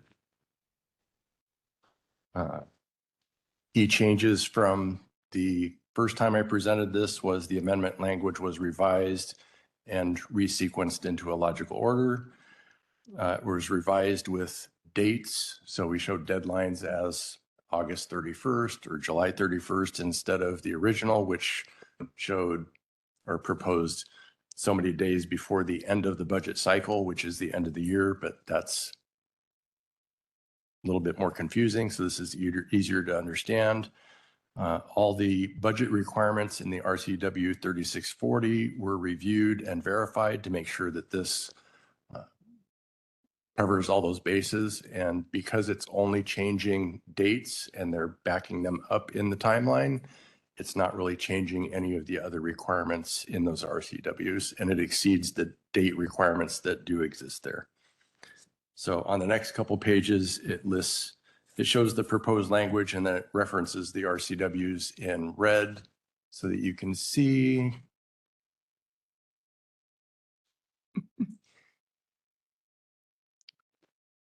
Sorry, I think she has my new one up there, but the old one in here. But the summary of the RCW requirements up there for you to see. And so all those have been reviewed, and make sure that our amendment covers that. This gives, again, according to the RCWs, 30 days for departments to compile the preliminary budget and send to the county manager. 30 days for the county manager to compile a preliminary budget and send it to the council. This requires a new public presentation of the budget, preliminary budget, by the county manager. It gives the council 30 days to finalize a proposed budget, or maybe it's not finalized since it's still proposed or preliminary. And then it requires another public meeting for the council to present their proposed budget and receive public testimony. And it still has a final date for the budget hearing by the end of November. So next slide. So this adds over 30 days for the county council to consider and for the public to view the proposed budget. It moves the budget adoption timeline into a timeframe not occupied by elections or holidays to promote more transparency and public engagement, planning, and accountability for how county funds are managed. Addresses all the requirements of the RCW, requires posting of additional budget material, which is allowed by law, Financial Services confirmed that any financial impact would be minimal as we are not changing the budget process, but only changing deadlines. This basically adds 2 public presentations of the budget earlier in the budget cycle for the benefit of the public and transparency. I'll add this. I quoted this last week. This is from the RCW 4230, which is the OPMA law, and I thought it fitting. The people of the state do not yield their sovereignty to agencies which serve them. The people in delegating authority do not give their public servants the right to decide what is good for the people to know and what is not good for them to know. The people insist on remaining informed and informing the people's public servants of their views so that they may retain control over the instruments that they have created. For these reasons, even when not required by law, public agencies are encouraged to incorporate and accept public comment during their decision-making process. And that's exactly what this amendment does. To go to the next slide. It updates everything. Interestingly enough, this amendment mirrors our process that we adopted in this committee, which the purpose of was to promote transparency to what our process was and encourage public participation too. So we had a second reading, which was the kind of our first public presentation to this council or commission and to the public of what we were considering. That was a preliminary stage of our development. Now we have a committee presentation, which is a more refined budget. So that's kind of like the council's more refined budget. And then once this is approved, it's drafted, and there is going to be one more stage in our adoption process, and that will be the hearing, at which point we adopt the ordinance or resolution that makes this amendment final. So in a way, our process mirrors what this proposed process is for the budget adoption for the county budget. Next slide. And here is the whereas with the dates that were incorrect that Janet mentioned, but they can't really truly be updated until we have a budget hearing or a hearing date for the adoption. So I really didn't worry about it, but the next screen shows you the actual language. So this is existing section 4.1, and the 2 sections that are struck because those detail out the submission process, which is now going to be moved down into section 4.2. If you would skip to the next page.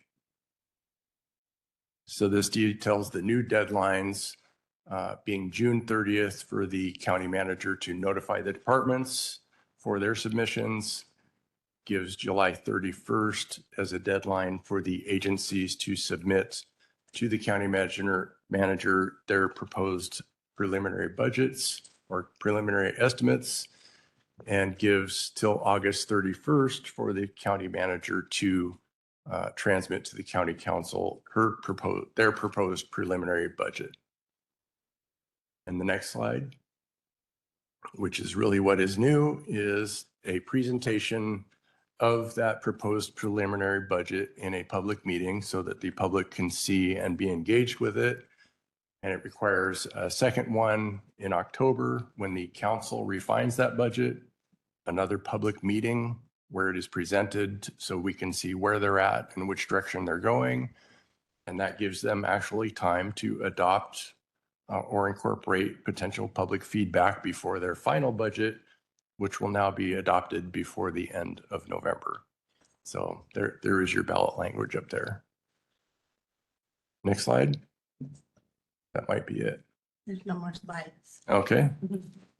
So sorry about the miscommunication. I think she got the right one up there that I just submitted, which was revised from this one from last week, which is in your packet. But with that, I'd like to open the floor to any questions or concerns. Thank you, Commissioner Silman. Commissioners, are there any questions? Commissioner Adegwame, please. Thank you, Chair, and thank you, Commissioner Silman, for the presentation. I had just 2 questions.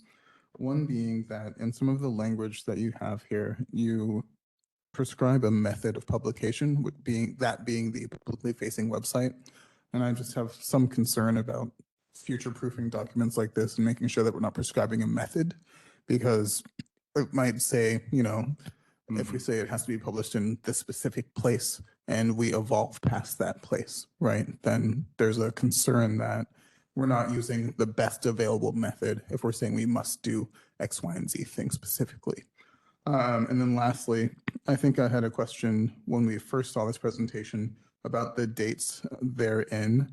Looking at, I think it was something about the Tuesday in September, that being the first, and then backing that up. So this year, the Tuesday in September is September 1st, and then your proposed language had August 31st. And so we're looking at a day. And so there's some sections where I think the dates don't line up or won't line up in a beneficial way. And so I was just curious about how you handled that in your thought process. So let me address the first one first. The first one was prescribing the method. So saying specifically method of website. publication. So Yes. right now, to get the best budget information, I believe it's all published in PDF form with links, is on the county budget website, and they have a page for each of the last several years, and they publish the budgets on each stages with the dates.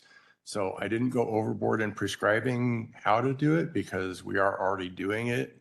And I think the county is striving to do it in a way that is easily accessible for the public, and downloading it in a PDF form seems to be that way. And if the county council can find additional ways that they wanted to mandate how that's done, I'm sure they could modify that through an ordinance. Does that make sense? I understand the intent. So this only requires that it's accessible for the public on a website. They are doing that currently. I think it allows in the future, if there's a better way for them to do it, that they would be free to adopt that. Because it doesn't prescribe the method, it just says it needs to be available from on the website. That is prescribing the method, right? So if we have a different way in which we're saying that we would want to make sure information is publicly available in the future, and you've put it in the charter that it has to be on a publicly facing website, you've prescribed the method that they must use. So that's just what that comment is speaking towards. And sorry, if I may, just one last point. I think I'd also asked if you had spoken with any of the affected departments who would have to prepare budgets on the new timeline, and understood if they had thought that there was any concern with the workload there. Thank you. The other question was about the presentation in the first week of September. And my intention was to allow them to present it in a public meeting. And they do that, Tuesdays and Wednesdays are usually the days they hold public meetings, either work sessions, you have council time, or you have the county council's public meetings or public hearings that they hold on Tuesday. So my intention was to give them a little bit of flexibility. So I actually put the date of September 8th as a deadline. That way, if they could pick the first Monday or Tuesday in September, whichever day works for the council, as long as it's a public meeting. And if the first fell on a Wednesday, that would give them until the next week on Tuesday or Wednesday to hold that public meeting. So I was trying to be flexible with that date, but the deadline is given as September 8th for that purpose. Does that clarify or explain that well? Sorry, the part that I was looking at in your presentation, the original text, I believe, or the text that you had mentioned was the first on or before the first Tuesday in September in accordance with the RCW, but then separately it had August 31st, but that may just be from the last version of your presentation. So we can expect that one. Yeah, so the current version is a public presentation by the county manager on or before September 8th. And Thank you. Commissioners, are there any other comments or questions?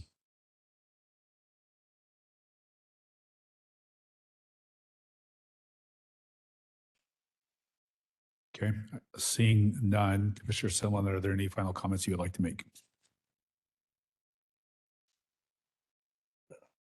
the goal of this is just public engagement and transparency for the council as well, but mostly for the public. We even heard from Sue Marshall herself, I believe, who said that there is a lack of public engagement in the budget adoption process. I think part of that is the time frame that it's considered.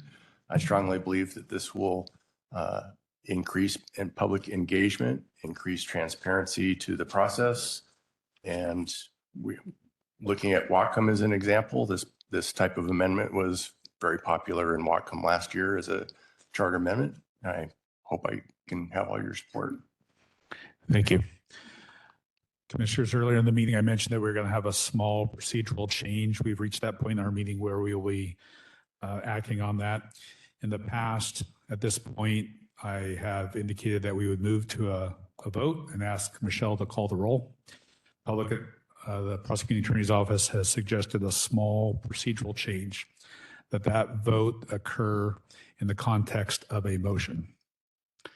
So is there a motion on the floor to advance Amendment Proposal 2610, revise budget transparency and process to the drafting committee?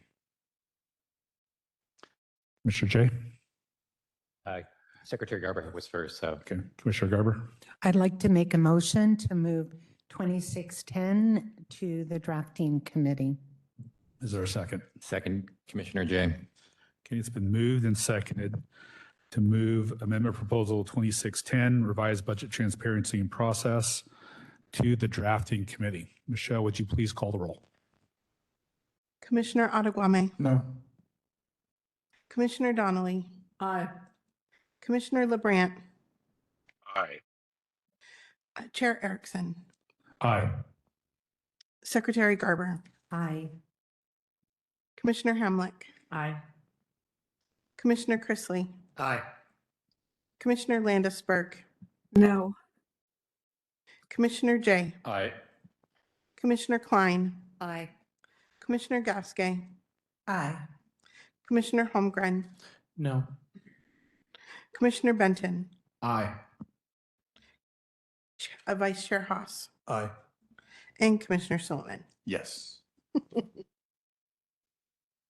So we have 12-3. 12 affirmative votes. 2610, revised budget transparency and process does advance to the drafting committee. Thank you, commissioners. Before we move on to our new business, I want to come back to comments by support staff. Kevin, you were out of the room when we came to you. Did you have anything that you wanted to share with us? No, thank you.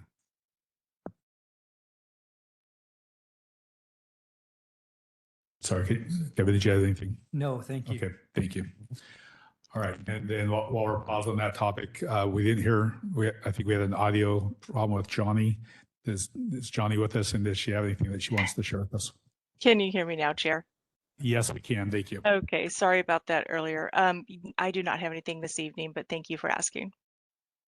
Okay, thank you, and thank you for your help. You bet.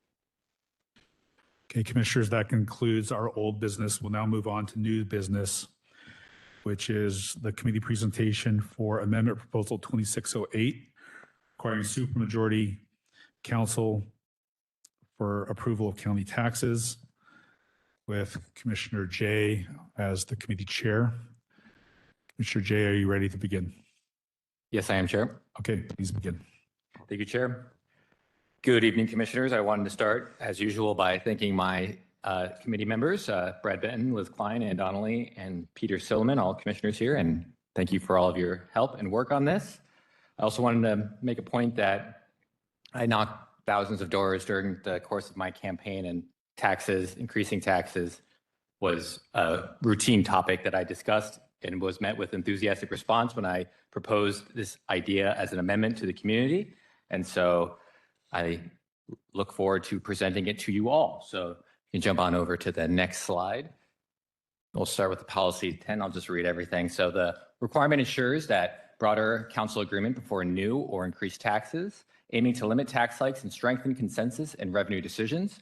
It is intended to support predictable tax policy, promote affordability and economic growth, and require greater agreement on revenue decisions. And it does not change any existing taxes, fees, or any other county services or programs. Ready for the next slide? Perfect. So there are negative impacts to high property taxes that I wanted to stress, which is one, increased housing costs. And regardless of whether you own or whether you rent, if you rent, it will be passed on down to you by the landlord, and form of your rent, increased rent. And obviously, if you own your property, you will pay it directly. It is a barrier to home ownership. High property taxes can discourage people from buying homes, particularly first-time buyers. It does impact housing supply, as this discouragement of buying does impact the market overall. So rising taxes can increase the cost of building new units and dissuade future development. And it is the #1 driver of displacement and gentrification. So long-time residents may be priced out, causing displacement, which is a public policy area that both the counties and cities, as well as the state of Washington, seeks to avoid. And it does increase property taxes do especially fall hard on those that live on a fixed income. So seniors and others on fixed income can struggle to pay for their property taxes, even if their home is paid off, thus driving displacement and gentrification. So there are some benefits to this proposal. It does prevent hasty or politically convenient tax hikes. It encourages transparent budgeting, as in that officials must justify why they're increasing their tax, why they propose this tax increase in order to widen the support with their fellow councilors. And it requires for more dialogue between our various councilors. It encourages compromise in that way by encouraging more voices, more consensus, and more bipartisanship. It protects economic growth and cost of living. A stable tax rate, a predictable tax rate will make taxpayers more confident in where they'll be in the future, and therefore more likely to invest. And it does no harm in the sense that it does not change current taxes or fees or reduce or eliminate any services or programs. It does not prevent taxes from being increased, so long as it meets this 4 out of 5 threshold for this, at least in the current size of our council, which I will discuss in a moment. Ready for the next slide. So I want to discuss financial impact and other considerations with this as well. So it's in determining any revenue impact, the financial effect cannot be reliably quantified because it depends on the future composition of the county council. It depends on economic conditions, what rate of inflation, all these other things, and it depends on the policy priorities of those who are in office. There's also a potential for behavioral change. You change the game, you change the rules, you change the way the players play the game. A supermajority requirement may alter how individual council members vote. There is strategic voting on these things. There is coalition building that may be required on this. There is potential of councilors who know that a tax increase will pass anyway that's needed and choose not to vote on it, strategically withholding their support. So past voting patterns on this are not a predictable way to weigh future outcomes and how people will vote or change in the future, although they will most likely respond to these changes. But we can't make a financial impact on that too assuredly. There is an electoral viability, which I alluded to, that this policy hinges on who's elected in future cycles and the composition of future councils, which obviously cannot be forecasted.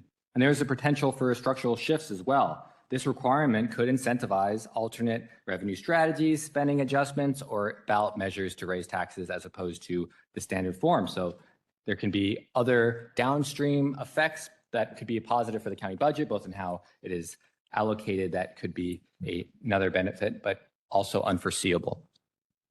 So I want to discuss the formula here. And so I did make a slight change to this, but it has no substantive impact.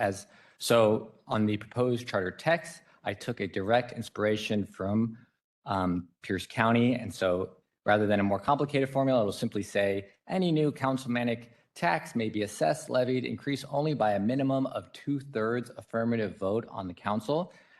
Pierce County has a 7-member council, and this carries through to their size of council, and it works for our 5-member council as well as for larger councils. Theoretically, if you wanted to go 100, this would be scalable, and it has been proven to work under Pierce County's current charter, who is a huge inspiration for our own charter, if you've read it. So we can jump on now to the current charter language. So the current, I won't read all of it, but I will read the first parts that we're changing here that the proposal has. So the enumeration of particular legislative powers shall not be construed as eliminating the legislative powers of the council. The council shall be the policy determining body of the county. The council shall exercise its legislative power by adoption and enactment of ordinances, resolutions, and motions, subject to state and federal law. It shall have power to, what we're changing here is specifically under number A, or letter A, which says that levy taxes, comma, appropriate revenue, comma, and adopt budgets for the county. So in this proposal, we would change it, kind of adding all this to the end. So change that final county at the end, that period at the end to comma, provided that after January 1st, 2027, any new councilmanic tax shall be assessed, levied, or increased only by a minimum of 2/3 affirmative vote of the council for purposes of this section. Sorry, I'm losing space lines here.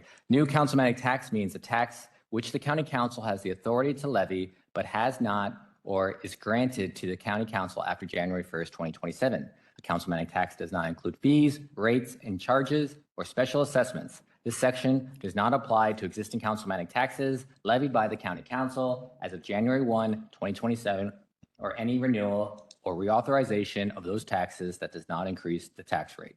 So this is a very specific definition that we opted for, and it is largely inspired by Pierce, which if we go over here, we can see our inspiration here from Pierce County. And so a lot of the language is very similar. Obviously, they passed theirs back in 2013. So ours has obviously been updated for that. They did include a mention about the RCW, which I opted not to include for overcomplicating it further. But for the most part, it is a very similar structure to Pierce County. We also have other examples here. We have the city of Spokane, and they opted for defining their supermajority as simply a majority plus one. And they also have a more thorough definition of what a councilmanic tax is. So very similar to our own, very similar to Pierce County. And then we also have the example of the city of Yakima, who has the most simple of all of them. And actually, they have an entire section in their city charter that has a limitation on taxation, which I found to be very fascinating and potentially worth a further review by.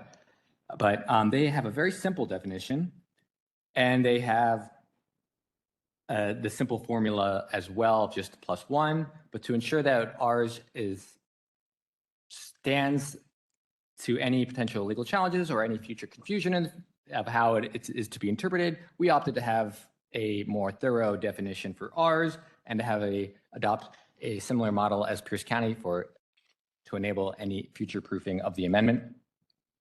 And as well, from here on, we have our entire resolution all written out with that language here that has been submitted as part of the draft resolution packet that has also been sent and is included in all of your binders for you to review. But aside from that, that would conclude this portion of my presentation. Thank you, Commissioner Jay. Commissioners, are there any questions or comments? Commissioner Chrisley, please. I have a comment in opposition to this particular supermajority. First, Commissioner Jay, thanks for putting this forward. I think it's good that we can look at things through different lenses and different angles. So appreciate you bringing that to the commission for us to look at. With that said, I keep coming back to kind of this fundamental principle, of a representative government, right? So when we talk about a majority vote of the council is voted in by the people of the county. And so when 3 out of 5 vote yay for a proposal, amendment, or ordinance, that is the power of the people speaking at that time. And so requiring a supermajority allows the minority to have a greater voice than the majority. And so when I think about this, I don't think about taxes. I mean, I don't want new taxes either. I want that on the record. I don't want my taxes to go up. So I want to make sure that gets out there. But I don't think about taxes with a supermajority proposal like this. I think about governance. And I don't think this is good governance. And for that reason, I don't think it belongs in the charter. And I would strong opposition and would encourage all the commissioners to think about representing the majority of the county and not allowing the minority vote to stifle growth in Clark County. Thank you. Thank you, Commissioner Chrisley. Commissioner Landisberg had her hand up, and then Commissioner LeBrant. Yeah, I'm going to let Commissioner Jay respond. And then Commissioners, I did fail to ask or to mention that we are going to alternate again. So Commissioner Jay, I'll let you respond, and then we will ask for a commissioner who would like to speak in favor of it before we go back to anyone who wants to speak in opposition to it. In regards to this upsetting any democratic process, I just want to point out that this, in order to come into effect, has to be voted on by the people. This is the people choosing to adopt a rule of how they want to have our county council operate. So this is the people if they choose to adopt this amendment. So the people will speak. That is the goal here. Is there a commissioner who would like to speak in favor of the amendment? Commissioner Donnelly, please. Yes, I'd like to address one issue that's often brought up in this context. And as you know, I'm a co-sponsor of this amendment, as well as a co-sponsor of the Public Safety 26.26. So I sometimes hear that there's something incompatible between this, which requires a supermajority to raise taxes, and suggestions that we need to spend more money on public safety or other crucial matters. And I would contend that there's nothing incompatible about being very deliberative and scrutinizing our decisions about raising taxes and actually spending appropriate money on those things that are the priorities. So I wanted to address that because I so often hear that. Thank you. Thank you. Is there a commissioner who would like to speak in opposition to it? Commissioner Landisberg, please. I'd like to speak in opposition. For one, when I was on the redistricting committee, it required 4 out of 5 to vote in favor of something, and it was a totally unworkable process, so that there was a charter amendment put forth in 2024 to make the commission 7 members, and they also changed the process. I went through and looked at Pierce County, the city of Spokane, and Yakima that you cite in your statutes, and none of them have 5. I thought I saw they all had 7, or maybe they have 7 or more. So it's a way different process to have a supermajority of 7 than a supermajority of 5, because actually you're saying it's 80%, and it's way less when you have 7 on the commission or council. So it's an unworkable process, and everyone's complaining that we didn't fund sheriffs in the past, but now you're going to make it even harder to raise taxes to do the funding that you need. So I don't support it. Commissioner Jay, would you like to comment? Well, I definitely encourage for this commission to consider potentially expanding the county council, as I think that is something that we should at least look at in the next year. And so obviously I built this amendment to be future-proof for that. But I think 5 is pretty small, definitely for a legislative body, and I don't disagree with you there. I will say that there is no determinable impact on public safety officers per capita rates in any of those jurisdictions. In fact, you can find jurisdictions where you see dramatic increases of revenue, such as King County, and see dramatic drop-off in sheriffs and police in Seattle as well. So revenue does not necessarily equate to increased officers, and it doesn't necessarily lead to less officers if there is a supermajority requirement. As we saw in the graphs I shared in my second reading presentation, you actually do see that the city of Yakima's police department grows after they've adopted a supermajority. So this will not necessarily prevent future revenue from coming in should the county decide. Thank you. Is there a commissioner who'd like to speak in favor of the amendment? Commissioner Benton, please. Thank you, Mr. Chair. And thank you, Commissioner Jay, for bringing this forward. Tax policy is perhaps the most consequential responsibility of government. It should require more consensus and more bipartisanship in order to craft it. When given the opportunity, government will almost always try to increase revenue rather than cut spending. I've got a great case study of that. It happened just tonight, a few hours ago. We were talking about a budget for snacks. And that $500 looked like a lot of money when we thought we might only have $20,000 for the next 2 years. But when we found out that relatively easily we could probably get more money from the county council, that 500 didn't look so bad. So that's my cautionary tale. And I think the reason that we need something like this in place so that government is required to look for reasonable places to make cuts, before they ask for more. Thank you. Is there a commissioner who'd like to speak in opposition to it? Commissioner Brandt, I see your hand up. Would you like to speak in opposition to the amendment? Yes, please, Chair Erickson. Please proceed. So I was raised by Midwesterners and I raised 2 kids as a solo parent. So I'm pretty hardcore about reducing spending and stretching funds to their absolute limit. That said, there's no such thing as a free lunch.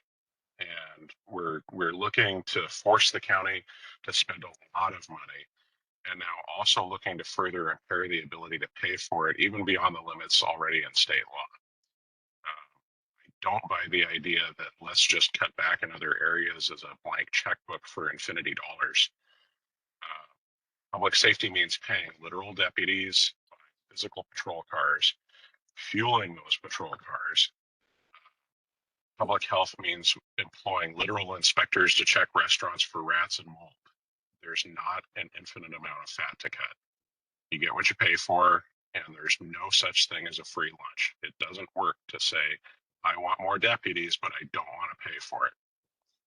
So with that in mind, I will definitely be voting in opposition to this. Thank you. Is there a commissioner who would like to speak in favor of the amendment? Commissioner Silliman. The argument against this reminds me of the argument against the 1% tax limit. It is a tax limit that it's easier to just adopt the 1% limit and not have to go through the hassle of convincing the public and letting them vote on the fact that you need more. But in order to, but you're free to do that.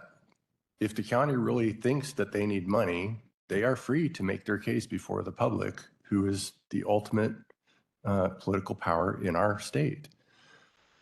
The same principle applies to this. It's, if you need to raise taxes, you should have to try a little bit harder. And the people in Washington have got stretched in the last 10 years, and especially in the last 2, to the point where they're breaking and they are tired of easy tax increases voted in by their elected representatives. So I'm sorry to say, but I believe with my whole heart, if this is put in front of the people and they have the right to, that they are going to adopt this limitation on their elected representatives. And I 100% support them. Thank you. Thank you. Commissioner Garber has asked to speak in opposition. Well, of course, no one likes taxes. You know, we all don't, but we know that government, government runs on taxes. And I am a firm believer in the voice of the voter.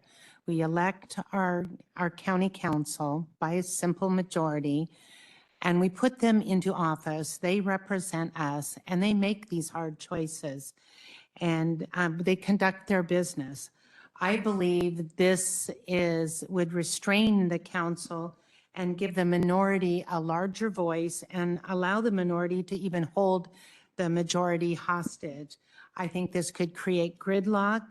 If there was an emergency situation, they could not act fast enough. And I think that they would find other revenue sources like increasing fees, which would then increase it for a limited amount of people, a smaller group rather than spread it amount. And I think this is a very bad idea, and I am opposed to it. Thank you. Is there a commissioner who'd like to speak in favor of the amendment? Commissioner Hamlick, please. So even tonight, we had 2 for, 2 against. I just feel that this needs to go to the ballot and let people decide honestly on the taxes. It's like a lot of things that go on in our county. We don't ever ask the people to vote, and that's what they need to do. And yes, you're right, the council, I look at this, I've done a lot of investigating today at Pierce County. They've done a very good job, and yes, Janet, they do have 7, but they have not had a problem. So I just look at it that way. And when I talk to people, people are concerned about their taxes, and we need to let them vote. Thank you. Is there a commissioner who'd like to speak in opposition? Please, Commissioner Gasky had her hand up first. Well, I appreciate the sentiment behind this amendment. I think we are struggling in this state in particular with how our tax structure operates. It is particularly brutal to the poor and middle class. This, though, I don't think solves the issue. The county portion of our property taxes is minimal compared to the other levies that most of us vote on. And so I think it's going to confuse voters. They're going to see this, they're going to say, oh, this will make it harder for them to raise my taxes. So now my taxes aren't going to go up. But that's not going to be the solution, and it doesn't address the larger issue we have with our tax structure in the state of Washington and how much we rely so heavily on property and sales tax to fund everything. So I feel like at the end of the day, we're going to say, okay, send this forward, let the voters vote on it. The voters are going to vote yes, right? Who's going to vote to be like, yes, tax me more. And then they're going to wonder next year and the year after why it's not fixing the problem. So I just can't vote in favor of it because I think it's misleading and I don't think it is the proper way for this to be addressed. So that is my position. Thank you. Is there a commissioner who'd like to speak in favor of the amendment? I will make my own comments. Commissioners, when we were in campaign mode last summer, I believe many of us attended an event. And I remember when I had my opportunity to speak, just in the few days prior to that event, the current county council voted on a 4-to-1 ratio to increase a tax. The council demonstrated their willingness to raise taxes on the supermajority vote. I don't see this as limiting the ability of the council to raise necessary revenue, with the emphasis on necessary. This just requires a broader consensus to make sure that taxes, if they're levied, are in fact as essential as the vote would imply. Is there a commissioner who would also like to speak in opposition? I believe Commissioner Alagwami, you had your hand up as well. Thank you, Chair. I'm inclined to agree with and underscore Commissioner Gasquet's comments that this isn't really the vehicle to create the outcome that's being presented here. But also, to Commissioner Silliman's earlier point, if the people of Washington didn't continue to vote for the people they're voting into office, those tax increases wouldn't have happened. So clearly, people continue to vote for the people who are taking these actions. And so to me, it would seem like there's a mismatch between the intent here and the supposition that we have people who aren't aligned with the will of the voters if they are the duly elected representatives making choices on behalf of the voters who elect them. And so I have an issue with saying that this is the way to go about this process. And I don't think it's the right policy to push for. I would think that a reasonable person should vote in opposition of this. Thank you. Thank you. Is there a commissioner who would like to speak in favor of the amendment? Okay. Commissioner Solani, you already spoken. Is there another commissioner who would like to speak in favor of it who has not, before we go to another commissioner who would like to speak in opposition? Commissioner Holmgren, please. Thank you. I have several things to say. One, I think in general, supermajority requirements are a bad way to run a legislative body, a bad way to run a government. The fact is it empowers a minority instead of empowering a majority. It doesn't necessarily build consensus, as many people have said, but instead allows for a group of people to hold decision-making hostage. And I think that when we talk about budgeting, it should be done as a holistic process, which means thinking about both the revenues and the expenditures. But when we limit one side of that equation to a supermajority, that means that only the other side gets to play a role. And it creates a fundamental structural imbalance between the way the government is writing its budgets. And I just don't think that that's the appropriate way to go about laying out our entire priorities and set of processes. Also, I just want to say, I think the presentation today overall was very good, but it started off and it clearly indicated that this is a policy first proposal with the goal of making sure that there are lower taxes.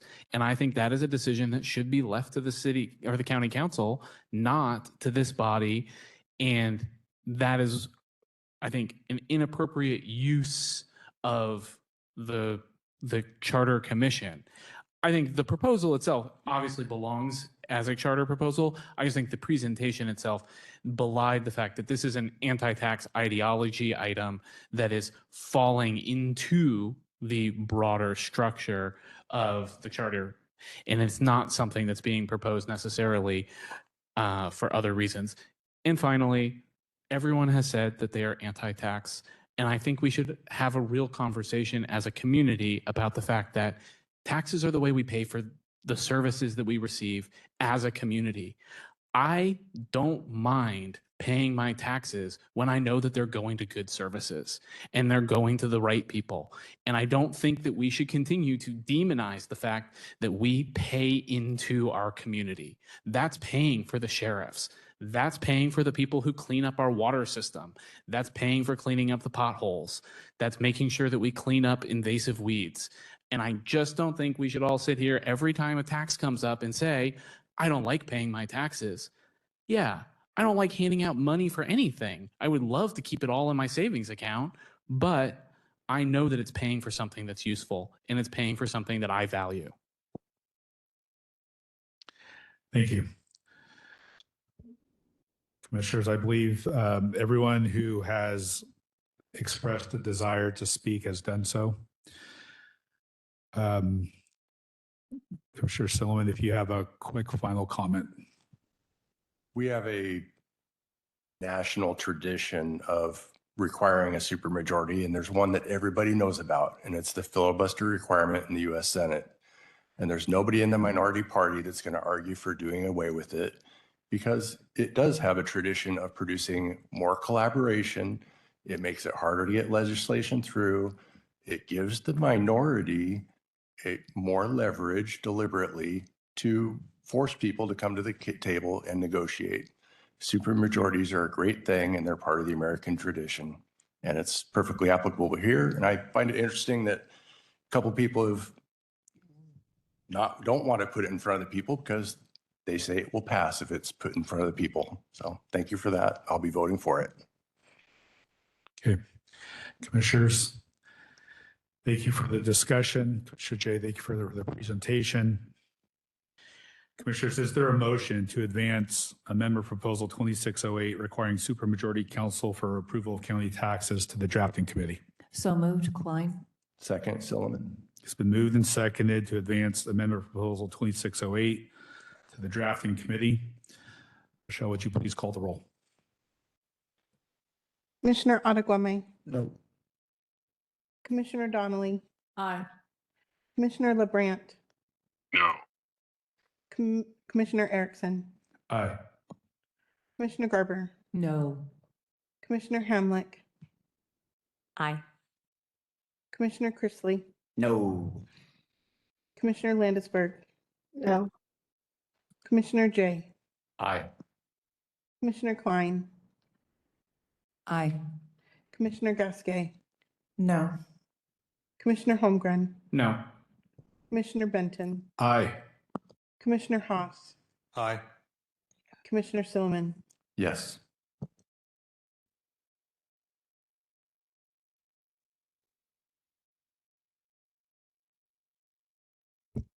Eight ayes, 7 nay.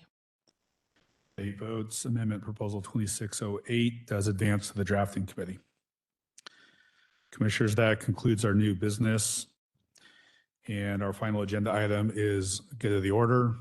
I will offer a comment. We will be reviewing the agenda for next week. We have had a committee come forward and offer to present next week. So as of right now, our agenda will include a committee presentation. I will remind committees that if you have an interest in bringing forward policy discussions to this body to receive feedback and guidance prior to a formal vote, that opportunity exists to make an interim presentation. Next week would be a great opportunity if someone is interested in doing that. Commissioners, are there any other items for good of the order? Commissioner Holmgren, please. Can we be informed about which committees will be presenting next week? Well, it's still a fluid discussion, but Commissioner Silliman has come forward with a potential willingness to move forward in the schedule to fill our agenda next week.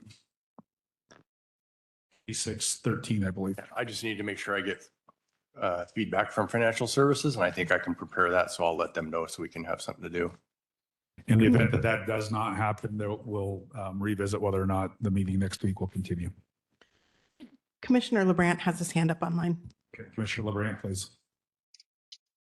Yes, next week, I will be in a meeting of the Washington Public Courts Association and will ask to be excused.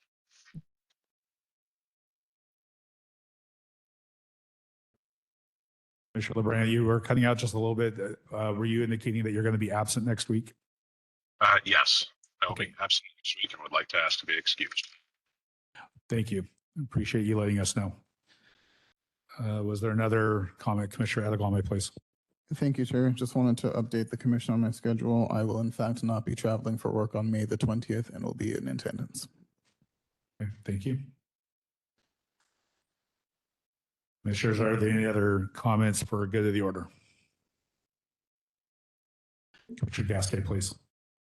I would just like to say I appreciate everyone's support with our roadblock. Thank you. I will echo that. We do have a diverse background represented with here within the commission, but I do appreciate the support and flexibility that was afforded in that earlier discussion. Are there any other comments for good of the order? Seeing none, is there a motion to adjourn? Motion. So moved. Second, Klein. It's been moved and second to adjourn. Is there any opposed? Seeing none, we are adjourned. Thank you, commissioners.